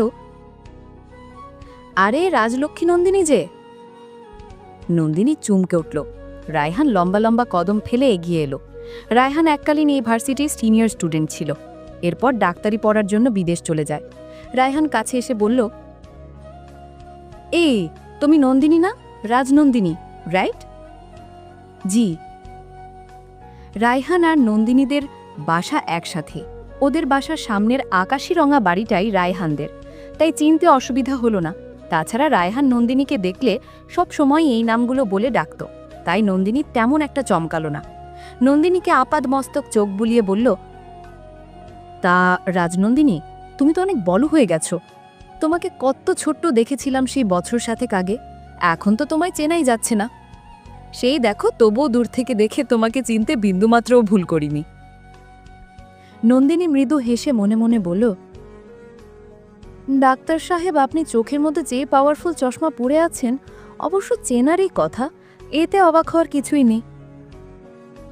নন্দিনীকে চুপ থাকতে দেখে রায়হান বলল, তা কেমন আছো রাজনন্দিনী? জি, আলহামদুলিল্লাহ ভালো আছি ভাইয়া, আপনি কেমন আছেন? ভাইয়া ডাকায় রায়হানের মন ভার হয়ে গেল। মলিন মুখে বলল, ভালো আছি। তা তোমার পড়াশোনা কেমন চলছে? জি, ভালোই চলছে ভাইয়া। রায়হানের মন ফের ভার হয়ে গেল। বলল, তা তো হবেই, তুমি আবার ব্রিলিয়েন্ট স্টুডেন্ট বলে কথা।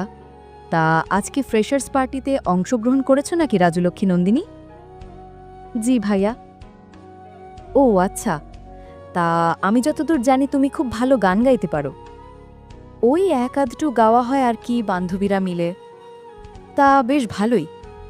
তাছাড়া ওরা এবার অনেক করে বায়না ধরেছিল পার্টিতে গান গাওয়ার জন্য, তাই মুখের উপর বারণ করতে পারিনি, এজন্যই অংশগ্রহণ করা। ও আচ্ছা, তা আজ কি গান গাইবে তুমি রাজনন্দিনী? তুমি রবে নীরবে। বাহ, খুব সুন্দর তো। জি, রবীন্দ্রসঙ্গীত আমারও ভীষণ প্রিয়। ভিনদেশে থাকার ফলে দেশের অনেক কিছুই মিস করি। ইউটিউব সার্চ করে তেমন একটা গান শোনা হয় না কাজের প্রেসারে। কাজ করতে করতে সময় কখন কোথায় চলে যায় সেটাও টের পাই না। আর সেখানে গান শোনা তো বিলাসিতা মাত্র। আসলে আগের কণ্ঠশিল্পীদের গাওয়া সোনালি দিনের গানগুলো আমার ভীষণ পছন্দের, তাই মাঝে মধ্যে চর্চা করি। বলতে পারেন ভালো লাগে আর ভালোবাসিও। মন্দ নয়, বেশ ভালোই। জি, আচ্ছা ঠিক আছে, ভালো থেকো। অনেক কথাই বলে ফেললাম, কিছু মনে করো না। তুমি বরং তোমার গানটা আর একটু প্র্যাকটিস করো। কথাগুলো বলে রায়হান অন্যদিকে চলে যাচ্ছিল। হঠাৎ কিছু একটা মনে পড়তেই ফের বলল, ও শোনো, আরেকটা কথা। দেশে ফিরলাম মাসখানেকের মতো, ফিরে যাব সামনের সপ্তাহ। তাই স্যাররা আমাদেরকে ইনভাইট করেছেন আজকের পার্টিতে। অতএব কি আর করা, এক আকাশ সমান ব্যস্ততা নিয়েও জয়েন করেছি। কথাগুলো বলেই রায়হান হঠাৎ কেউ একজনকে দেখতেই হাঁক ছেড়ে ডাক দিয়ে বলল, এই আদিত্য, একবার এই দিকটায় আয় তো। কিছু সেকেন্ড পর অপর প্রাস হতে এক গম্ভীর পুরুষালী কণ্ঠের প্রত্যুত্তর এলো, আসছি। কথাটি বলার কিছু মুহূর্ত অতিবাহিত হতেই হঠাৎ ধবধবে শ্বেত শুভ্র পাজামা পাঞ্জাবি পরিহিত, চোখের রিমলেস চশমা, ডান হাতে আইফোন এবং বাম হাতে খুব সুন্দর একটি অ্যাপল হ্যান্ডওয়াচ পরা লম্বা সুদর্শন একজন যুবক এসে হাজির হল। রায়হান নন্দিনীকে বলল, ও হচ্ছে আদিত্য, আমার ফ্রেন্ড, আর মেহেরাবকে তো চিনোই। আদিত্যকে বলল, ও হলো নন্দিনী, আমাদের প্রতিবেশী। ও বলেই আদিত্য নন্দিনীর মুখোমুখি দাঁড়াল। ভদ্রতাসূচক গম্ভীর কণ্ঠে বলল, হাই। নন্দিনীও ভদ্রতা বজায় রাখার জন্য বলল, হ্যালো। ওদের হাই হ্যালো পর্ব শেষে রায়হান বলল, আজকের পার্টিতে নন্দিনী একটা রবীন্দ্রসঙ্গীত গাইবে আদিত্য। ভালো। আদিত্য, তুই ওর সাথে গিটারটা একটু কর না প্লিজ, তুই তো খুব ভালো গিটার বাজাতে পারিস। আদিত্য দোনমনো করল। রায়হান বুঝতে পেরে বলল, আরে আমরাই তো গেস্ট হয়ে এসেছি, তাতে কি, গিটার বাজানোই যায়। তাছাড়া আজ কতদিন তোর গিটার বাজানো শুনি না, তাই ভাবলাম নন্দিনীর গলায় রবীন্দ্রসঙ্গীত আর তোর গিটার বাজানো একসঙ্গে শুনব। প্লিজ তুই না করিস না আদিত্য। আদিত্য গম্ভীর হয়ে অনেকক্ষণ কিছু একটা ভেবে বলল, ঠিক আছে। রায়হান খুশি হয়ে গেল নন্দিনীর জন্য কিছু করতে পেরে। আদিত্য কোনো ভনিতা করল না। হাত ঘড়িতে সময় দেখে নিয়ে নন্দিনীকে সরাসরি জিজ্ঞেস করল, তা কি গান গাইবেন আপনি? তুমি রবে নীরবে। ঠিক আছে।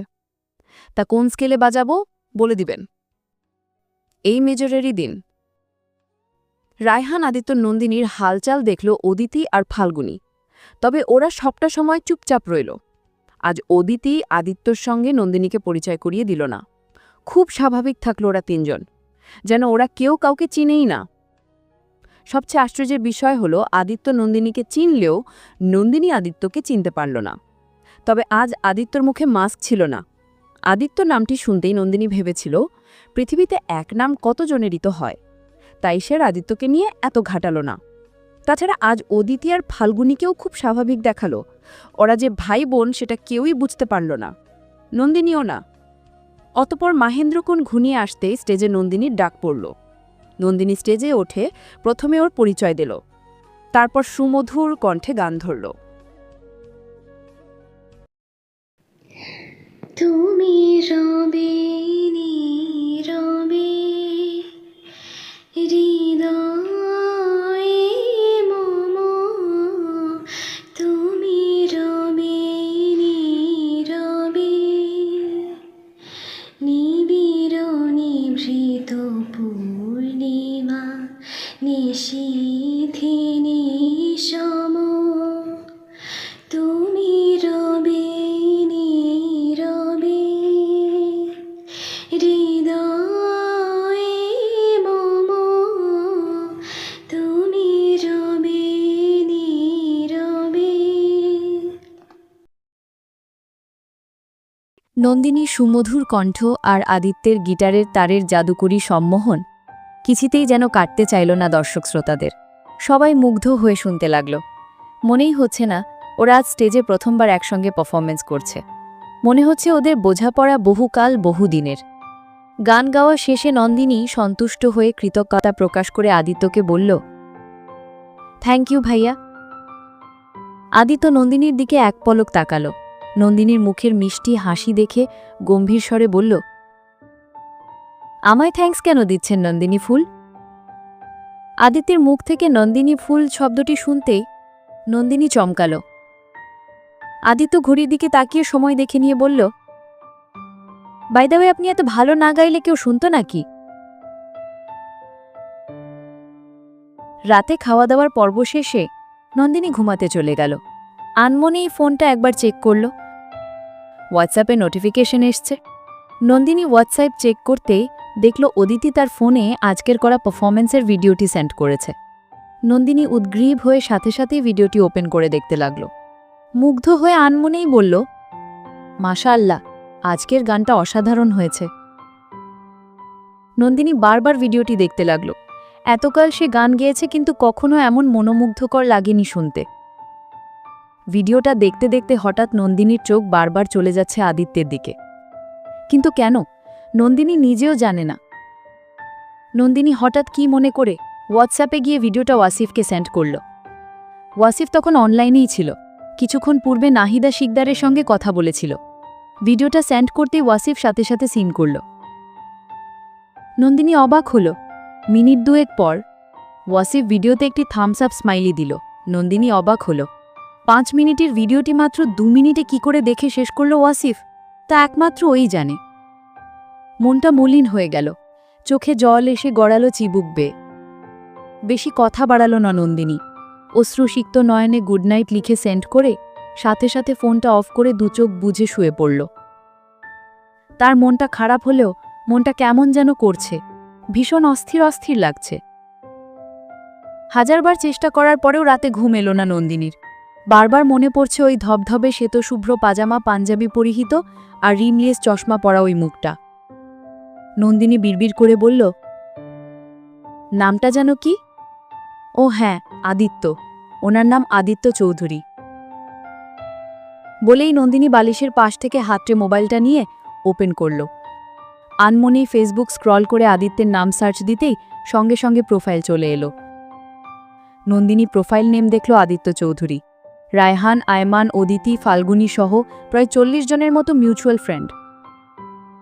নন্দিনী হঠাৎ বলল, আচ্ছা, এই আদিত্য চৌধুরী আর অদিতির ভাই আদিত্য একজন নয় তো? ওদের সাথেও দেখছি অ্যাড আছে। যদি এই আদিত্য চৌধুরী যদি অদিতির ভাই হয়ে থাকে, তাহলে ওরা কেন আজ আমায় পরিচয় করিয়ে দিল না? ওদের 3 জনকে দেখে তো মনেই হলো না যে তারা পূর্ব পরিচিত। তাছাড়া ওদেরকে কথা বলতেও দেখা যায়নি। আচ্ছা, আমার কি কোথাও ভুল হচ্ছে? এক নামের একই চেহারার কাঠামো তো কতজনেরই থাকতে পারে। হতে পারে অদিতির কেউ না। কেউ হলে তো পরিচয় করিয়ে দিত। কথাগুলো ভাবতে ভাবতে হঠাৎ নন্দিনীর চোখ পড়ল প্রোফাইলের উপরের কভার পিকটাতে। আজকে ওর সাথে পারফরমেন্স করার একটি পেক আদিত্য কভার পিক করেছে। নন্দিনী একটু নয়, বেশ কিছুটা অবাক হল। পিকটা অসাধারণ সুন্দর হয়েছে, কিন্তু সবটা দেখা যাচ্ছে না, কারণ আদিত্য প্রোফাইল লক করা। নয়তো নন্দিনী পিকচারটা সেভ করে নিত। এত সুন্দর একটা পিকচার সেভ না করলেই নয়, আর নয়তো স্ক্রিনশট করে নিত। কিন্তু লক করার কারণে সেটাও সম্ভব হচ্ছে না। নন্দিনী হঠাৎ কি মনে করে আদিত্যকে ফ্রেন্ড রিকোয়েস্ট পাঠালো। পাঠিয়ে নন্দিনী অবাক হলো নিজের প্রতি, কারণ সে এমনটা কখনোই করে না। তাছাড়া যেখানে প্রয়োজন ব্যতীত সে ফোনই ধরে না, আর সেখানে কাউকে কল মেসেজ কিংবা রিকোয়েস্ট পাঠানোটাও এক ধরনের বিস্ময়কর বিষয়। কিন্তু নন্দিনী আজ কোনো প্রকার সংকোচ বোধ না করেই পাঠিয়ে দিল ফ্রেন্ড রিকোয়েস্ট, হয়তো পিকচারটা নেবার আশায়। হঠাৎ মনে মনে ভাবল, রিকোয়েস্টটা দ্রুত রিমুভ করে দিই, কি না কি ভেবে বসে আল্লাহই জানেন, মানুষটা ছ্যাঁচড়া মেয়েও ভাবতে পারে, থাক পিকচারটা লাগবে না। নন্দিনীর ভাবনার মাঝে আদিত্য রিকোয়েস্ট অ্যাকসেপ্ট করে নিল লিস্টে মিউচুয়াল ফ্রেন্ড থাকায়। নন্দিনী বিস্মিত হয়ে আদিত্যর প্রোফাইল ঘাঁটতে ঘাঁটতে আদিত্যর প্রোফাইল পেগ, কাভার পেগ সব দেখল। আনমনি আদিত্য রিসেন্ট একটি পিকচারে লাইকও দিল। হঠাৎ আরেকটি অভাবনীয় কাজ করে ফেলল নন্দিনী। ইনবক্সে গিয়ে সে টাইপ করে সেন্ড করে দিল, থ্যাঙ্কস। সেন্ড করার পর নন্দিনীর মাথা ঘুরে উঠল। আবেগের বশবর্তী হয়ে এসে কি করে ফেলল? আজ তার হয়েছেটা কি? সাথে সাথে কাল বিলম্ব না করে সে মেসেজটা রিমুভ করতে নিতেই হঠাৎ অপর প্রান্ত থেকে রিপ্লাই এলো, এই মেয়েটা তো সারাক্ষণ থ্যাঙ্কসই বলে যায়। লজ্জায় নন্দিনীর মেদুর গালজোড়া রাঙা হয়ে গেল। সে একটি মৃদু হাসির স্মাইলি দিল। হঠাৎ মনে পড়ল আদিত্য কি তাকে চিনতে পেরেছে, কিন্তু কিভাবে? তার নাম দেখে? তার নাম আদিত্য মনে রেখেছে? পরের দিন ভার্সিটিতে গিয়ে নন্দিনী আনমনেই এদিক সেদিক তাকালো। কিন্তু কেন? নন্দিনী বুঝতে পারছে না। ইন্ট্রোভার্ট প্রকৃতির মেয়ে নন্দিনীর এমনটা কখনোই হয়নি, কিন্তু কাল থেকে কেমন যেন তার অস্থির অস্থির লাগছে। নন্দিনীর মন বলছে আদিত্য হয়তো আজও ভার্সিটিতে আসবে। আনমনেই বলল, আচ্ছা, উনি কি আজ ভার্সিটিতে আসবেন নাকি আসবেন না? কথাটি বলেই নন্দিনী নিজেকেই নিজে মকা দিল। আজব, উনি কেন আসবেন? উনি কি এখানে পড়াশুনো করেন নাকি? তবুও নন্দিনী এদিক সেদিক তাকিয়ে আদিত্যকে খুঁজল। নন্দিনীর মন বলছে আদিত্য আসবে। আজ নন্দিনী ক্লাসে অমনোযোগী। ক্লাসরুমের সিটে বসে ভেবেই চলেছে আদিত্যের কথা। বারবার আদিত্যকে ভুলতে চাইল, খালি আদিত্যের গম্ভীর মুখ আর ধূসরমণির চোখজোড়া ভেসে উঠছে তার অক্ষিপটে।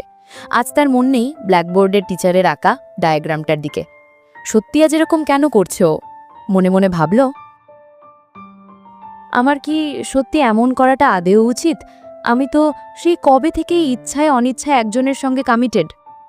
তাছাড়া তাদের এই রিলেশন সম্পর্কে নন্দিনীর রিলেটিভরাও কমবেশ সকলেই জানে। আরও 3 বছর পর বড়সড় বিয়ের আয়োজন করে নন্দিনীকে নিয়ে যাবে ওয়াসিফের পরিবার। ওয়াসিফ সম্পর্কে নন্দিনীর মামাতো ভাই, আর ওয়াসিফের সঙ্গেই নন্দিনী আজ থেকে 2 বছর ধরে এনগেজড। এত কিছুর পরেও অন্য ছেলের কথা ভাবাটা তার কি ঠিক হচ্ছে? কিন্তু নন্দিনী তার অস্থির মনটাকে কিছুতেই শান্ত করতে পারছে না। নন্দিনী এবার নিজের উপর চরম বিরক্ত হয়ে বলল, ধুর, এত ভেবে কাজ নেই। আদিত্য আমার কে? তার জন্য এত চিন্তাভাবনার কি আছে? যত সব। কথাটি বিড়বিড় করে বলে মনকে প্রবোধ দিয়ে টিচারের দিকে মনোযোগ দিল। কিন্তু বেপরোয়া মন তবুও শান্ত হল না। তবুও আদিত্যের কথা মনে পড়ছে। নন্দিনী যে আজ ক্লাসে অমনোযোগী সেটা অদিতি আর ফাল্গুনি টের পেল। অদিতি নন্দিনীর পেটে গুঁতো দিয়ে বলল, কি রে, আজ তোর কি হয়েছে বলতো? ক্লাসে মনোযোগ দিচ্ছিস না কেন? থতমত খেয়ে বলল, কিছু না। তোর কি হয়েছে নন্দু? শরীর ঠিক আছে? আমার কেমন যেন অস্থির অস্থির লাগছে অদিতি। কার জন্য? আমতা আমতা করল। সে কিভাবে বলবে? ওই যুবকটার জন্য। অদিতি নন্দিনীকে পর্যবেক্ষণ করে বলল, ওয়াসিফ ভাইয়া নাকি কাল তোর সাথে গিটার বাজিয়ে পারফরমেন্স করা সেই ছেলেটির জন্য। মুহূর্তেই নন্দিনীর মেদুর গালজোড়া রাঙা হয়ে গেল।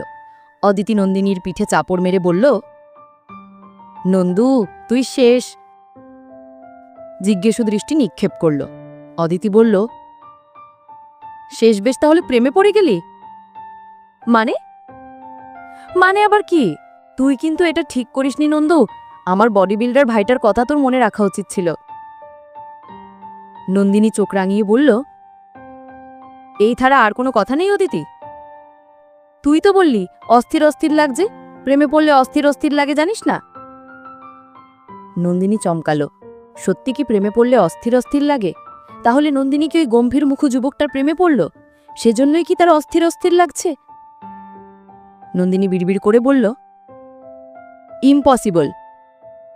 ফাল্গুনী অতক্ষণ যাবৎ সব শুনছিল, হঠাৎ বলল, নেক্সট টাইম ওই যুবককে দেখলে তোর বুক ধুকপুক ধুকপুক করলে বুঝবি তুই তার প্রেমে পড়ে গেছিস। নন্দিনী বাখাড়া হয়ে তাকিয়ে রইল। অদিতি বলল, হ্যাঁ রে নন্দিনী, প্রেমে পড়লে বুক ধুকপুক ধুকপুক করে আর অস্থির অস্থির লাগে, কিছু ভালো লাগে না, সারাক্ষণ সেই মানুষটাকে মনে পড়ে।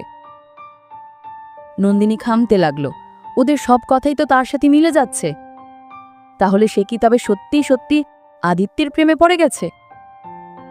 এটা কিভাবে পসিবল? এক দেখায় কিভাবে প্রেম হয়ে যায়? আর তা না হলে তার অস্থির অস্থির লাগছে কেন? এমনটা তো হওয়ার কথা নয়। কই, ওয়াসিফের জন্য তো তার এমনটা হয় না, বরং বিরক্ত লাগে ওকে। নন্দিনী বিড়বিড় করে বলল, এক দেখায় কিভাবে প্রেম হয়ে যায়? অদিতি বলল, লাভ এট ফার্স্ট সাইট। নন্দিনী কেঁপে উঠল। ফাল্গুনী বলল, প্রেম রোগে আক্রান্ত হয়েছে আমাদের নন্দু বেবি, কংগ্রেচুলেশন জানা অদিতি। অদিতি মন খারাপ করে বলল, তাহলে আমার বডি বিল্ডার ভাইটার কি হবে নন্দু? তুই এতটা সেলফিশ কিভাবে হলি? ভার্সিটি শেষে বাসায় ফিরল নন্দিনী। গাড়ি থেকে নামতেই আচমকা দৃষ্টি চলে গেলে রোডের ওপারের আকাশিরঙা বাড়িটির মেন গেটের দিকে। রায়হানের সঙ্গে আদিত্য আর মেহরাবকে দেখে নন্দিনী দাঁড়িয়ে পড়ল। ওরা তিনজনেই কথা বলতে বলতে বেরোচ্ছে বাসার গেট দিয়ে। আদিত্য বারবার হাতঘড়ির দিকে তাকিয়ে সময় দেখছে। দেখিয়ে বোঝা যাচ্ছে মানুষটা কত ব্যস্ত। আদিত্য আজ কালো রঙের টি শার্ট পরেছে। সুঠাম সুদর্শন দেহে স্পষ্ট ফুটে উঠেছে কালো রংটা। আদিত্যকে দেখে নন্দিনীর বুকে ধুকফুকানি আর অস্থিরতা শুরু হলো। হঠাৎ মনে পড়ল অদিতি আর ফাল্গুনির কথা। নন্দিনী প্রচণ্ড ঘামতে লাগল। কথা বলতে বলতে একসময় রায়হান থেকে বিদায় নিয়ে আদিত্য মেহরাবকে নিয়ে গাড়িতে উঠে চলে গেল। তবে নন্দিনীকে খেয়াল করছিল কিনা সেটা নন্দিনী জানে না। আদিত্য যেতেই নন্দিনীর অস্থিরতা কমল। হঠাৎ নন্দিনীর মনে হলো তার পাশ দিয়ে আদিত্য নয়, বরং একরাশ সুখ যেন ফানুসের মতো উড়ে গেল। হঠাৎ তার শিরদাঁড়ায় বেশ সর্পিল গতিতে হিমস্রোত বয়ে গেল। রাতে ডিনার শেষে নন্দিনী শুয়ে পড়ল। ফোনটা হাতে নিয়ে ফেসবুক ঘাঁটতে ঘাঁটতে আদিত্যর কিছু পিক তার নিউজ ফিডে এলো। আজকের তলে বেশ কয়েকটি পিকচার কিছুক্ষণ পূর্বে আপলোড করেছে আদিত্য। গায়ে সেই কালো রঙের টি শার্টটি, চমৎকার প্রতিটি পিকচার। নন্দিনী প্রতিটি পিকচার জুম করে দেখল। না, ভালোই লাগছে মানুষটাকে দেখতে। ব্যক্তিত্ব আর চেহারায় আলাদা কিছু একটা রয়েছে যেটা নন্দিনীকে বারবার টানছে। বিশেষ করে সমুদ্রপৃষ্ঠের চোরাবালির ন্যায় ধূসর মনির চোখ জোড়ায়। বেশ কিছুদিন পরের কথা। নন্দিনীর প্রয়োজনীয় কিছু বই লাগবে। সে তার আম্মুকে বলে নীল খেতে চলে গেল। অদিতি আর ফাল্গুনিরও আসার কথা ছিল। তাদের দেরি দেখে নন্দিনী তার প্রয়োজনীয় বইগুলো খুঁজতে খুঁজতে ওদের জন্য অপেক্ষা করতে লাগল। কিন্তু নন্দিনী আসার প্রায় আধ ঘন্টা পার হয়ে গেলেও ওরা দুজন এলো না। নন্দিনী ফোন দিল অদিতিকে। রিসিভ করতেই অদিতি বলল, হ্যালো নন্দিনী, কই তোরা? আমি তো নীল খেতে এসেছি। তুই কি নীল খেতে? হ্যাঁ, আধ ঘন্টা যাবত অপেক্ষা করছি। তোদের আসতে আর কতক্ষণ সময় লাগবে? অদিতি হঠাৎ কাদো কাদো ভাব গলায় এনে বলল, নন্দুরে, আমি তো আসতে পারবো না। কেন, কি হয়েছে তোর? আর বলিস না নন্দু, আমার হঠাৎ ভীষণ মাথা ব্যথা শুরু হয়েছে। তো আরও আগে বলিসনি কেন? আমি তো চলে এলাম, এখন কি হবে? সরি নন্দু, ভুল হয়ে গেছে। তুই বরং তোরগুলো কিনে চলে আয়, রাগ করিস না প্লিজ। নন্দিনী রাগ করে সংযোগ বিচ্ছিন্ন করল। এটা কেমন কথা? আসবে বলেই আসলো না। লাইব্রেরিটা বিশাল বড় হওয়ায় নন্দিনী রাগে গজগজ করতে করতে লিস্ট অনুযায়ী তার প্রয়োজনীয় বইগুলো খোঁজায় মন দিল। হঠাৎ কেউ একজনের শক্তপোক্ত বুকের সঙ্গে অসতর্কতা বশত ধাক্কা খেয়ে কপালে জোরে সোরে ব্যথা পেল। নন্দিনী কপাল ধরে আহ করে উঠল। রেগে উঠে বলল, খামার মতো দাঁড়িয়ে থাকেন কেন? চোখে দেখেন না, নাকি মেয়ে মানুষ দেখলে গায়ে পড়তে মন চায়? যত সব ফাউল বার্গালকা, কোথা থেকে আসে এইসব ক্যারেক্টারলেস? কথাটা শুনতেই অপর ব্যক্তিটি চুপ করে তাকিয়ে রইল নন্দিনীর দিক।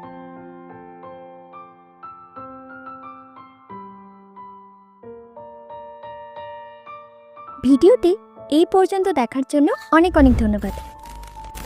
আজকের পর্বটি ভালো লাগলে লাইক দিয়ে একটি সুন্দর কমেন্ট করে যাবেন। আপনাদের সাপোর্ট পেলে নতুন নতুন গল্প দিতে খুব ভালো লাগে।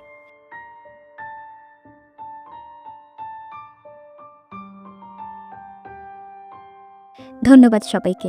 ভালো থাকবেন, সুস্থ থাকবেন।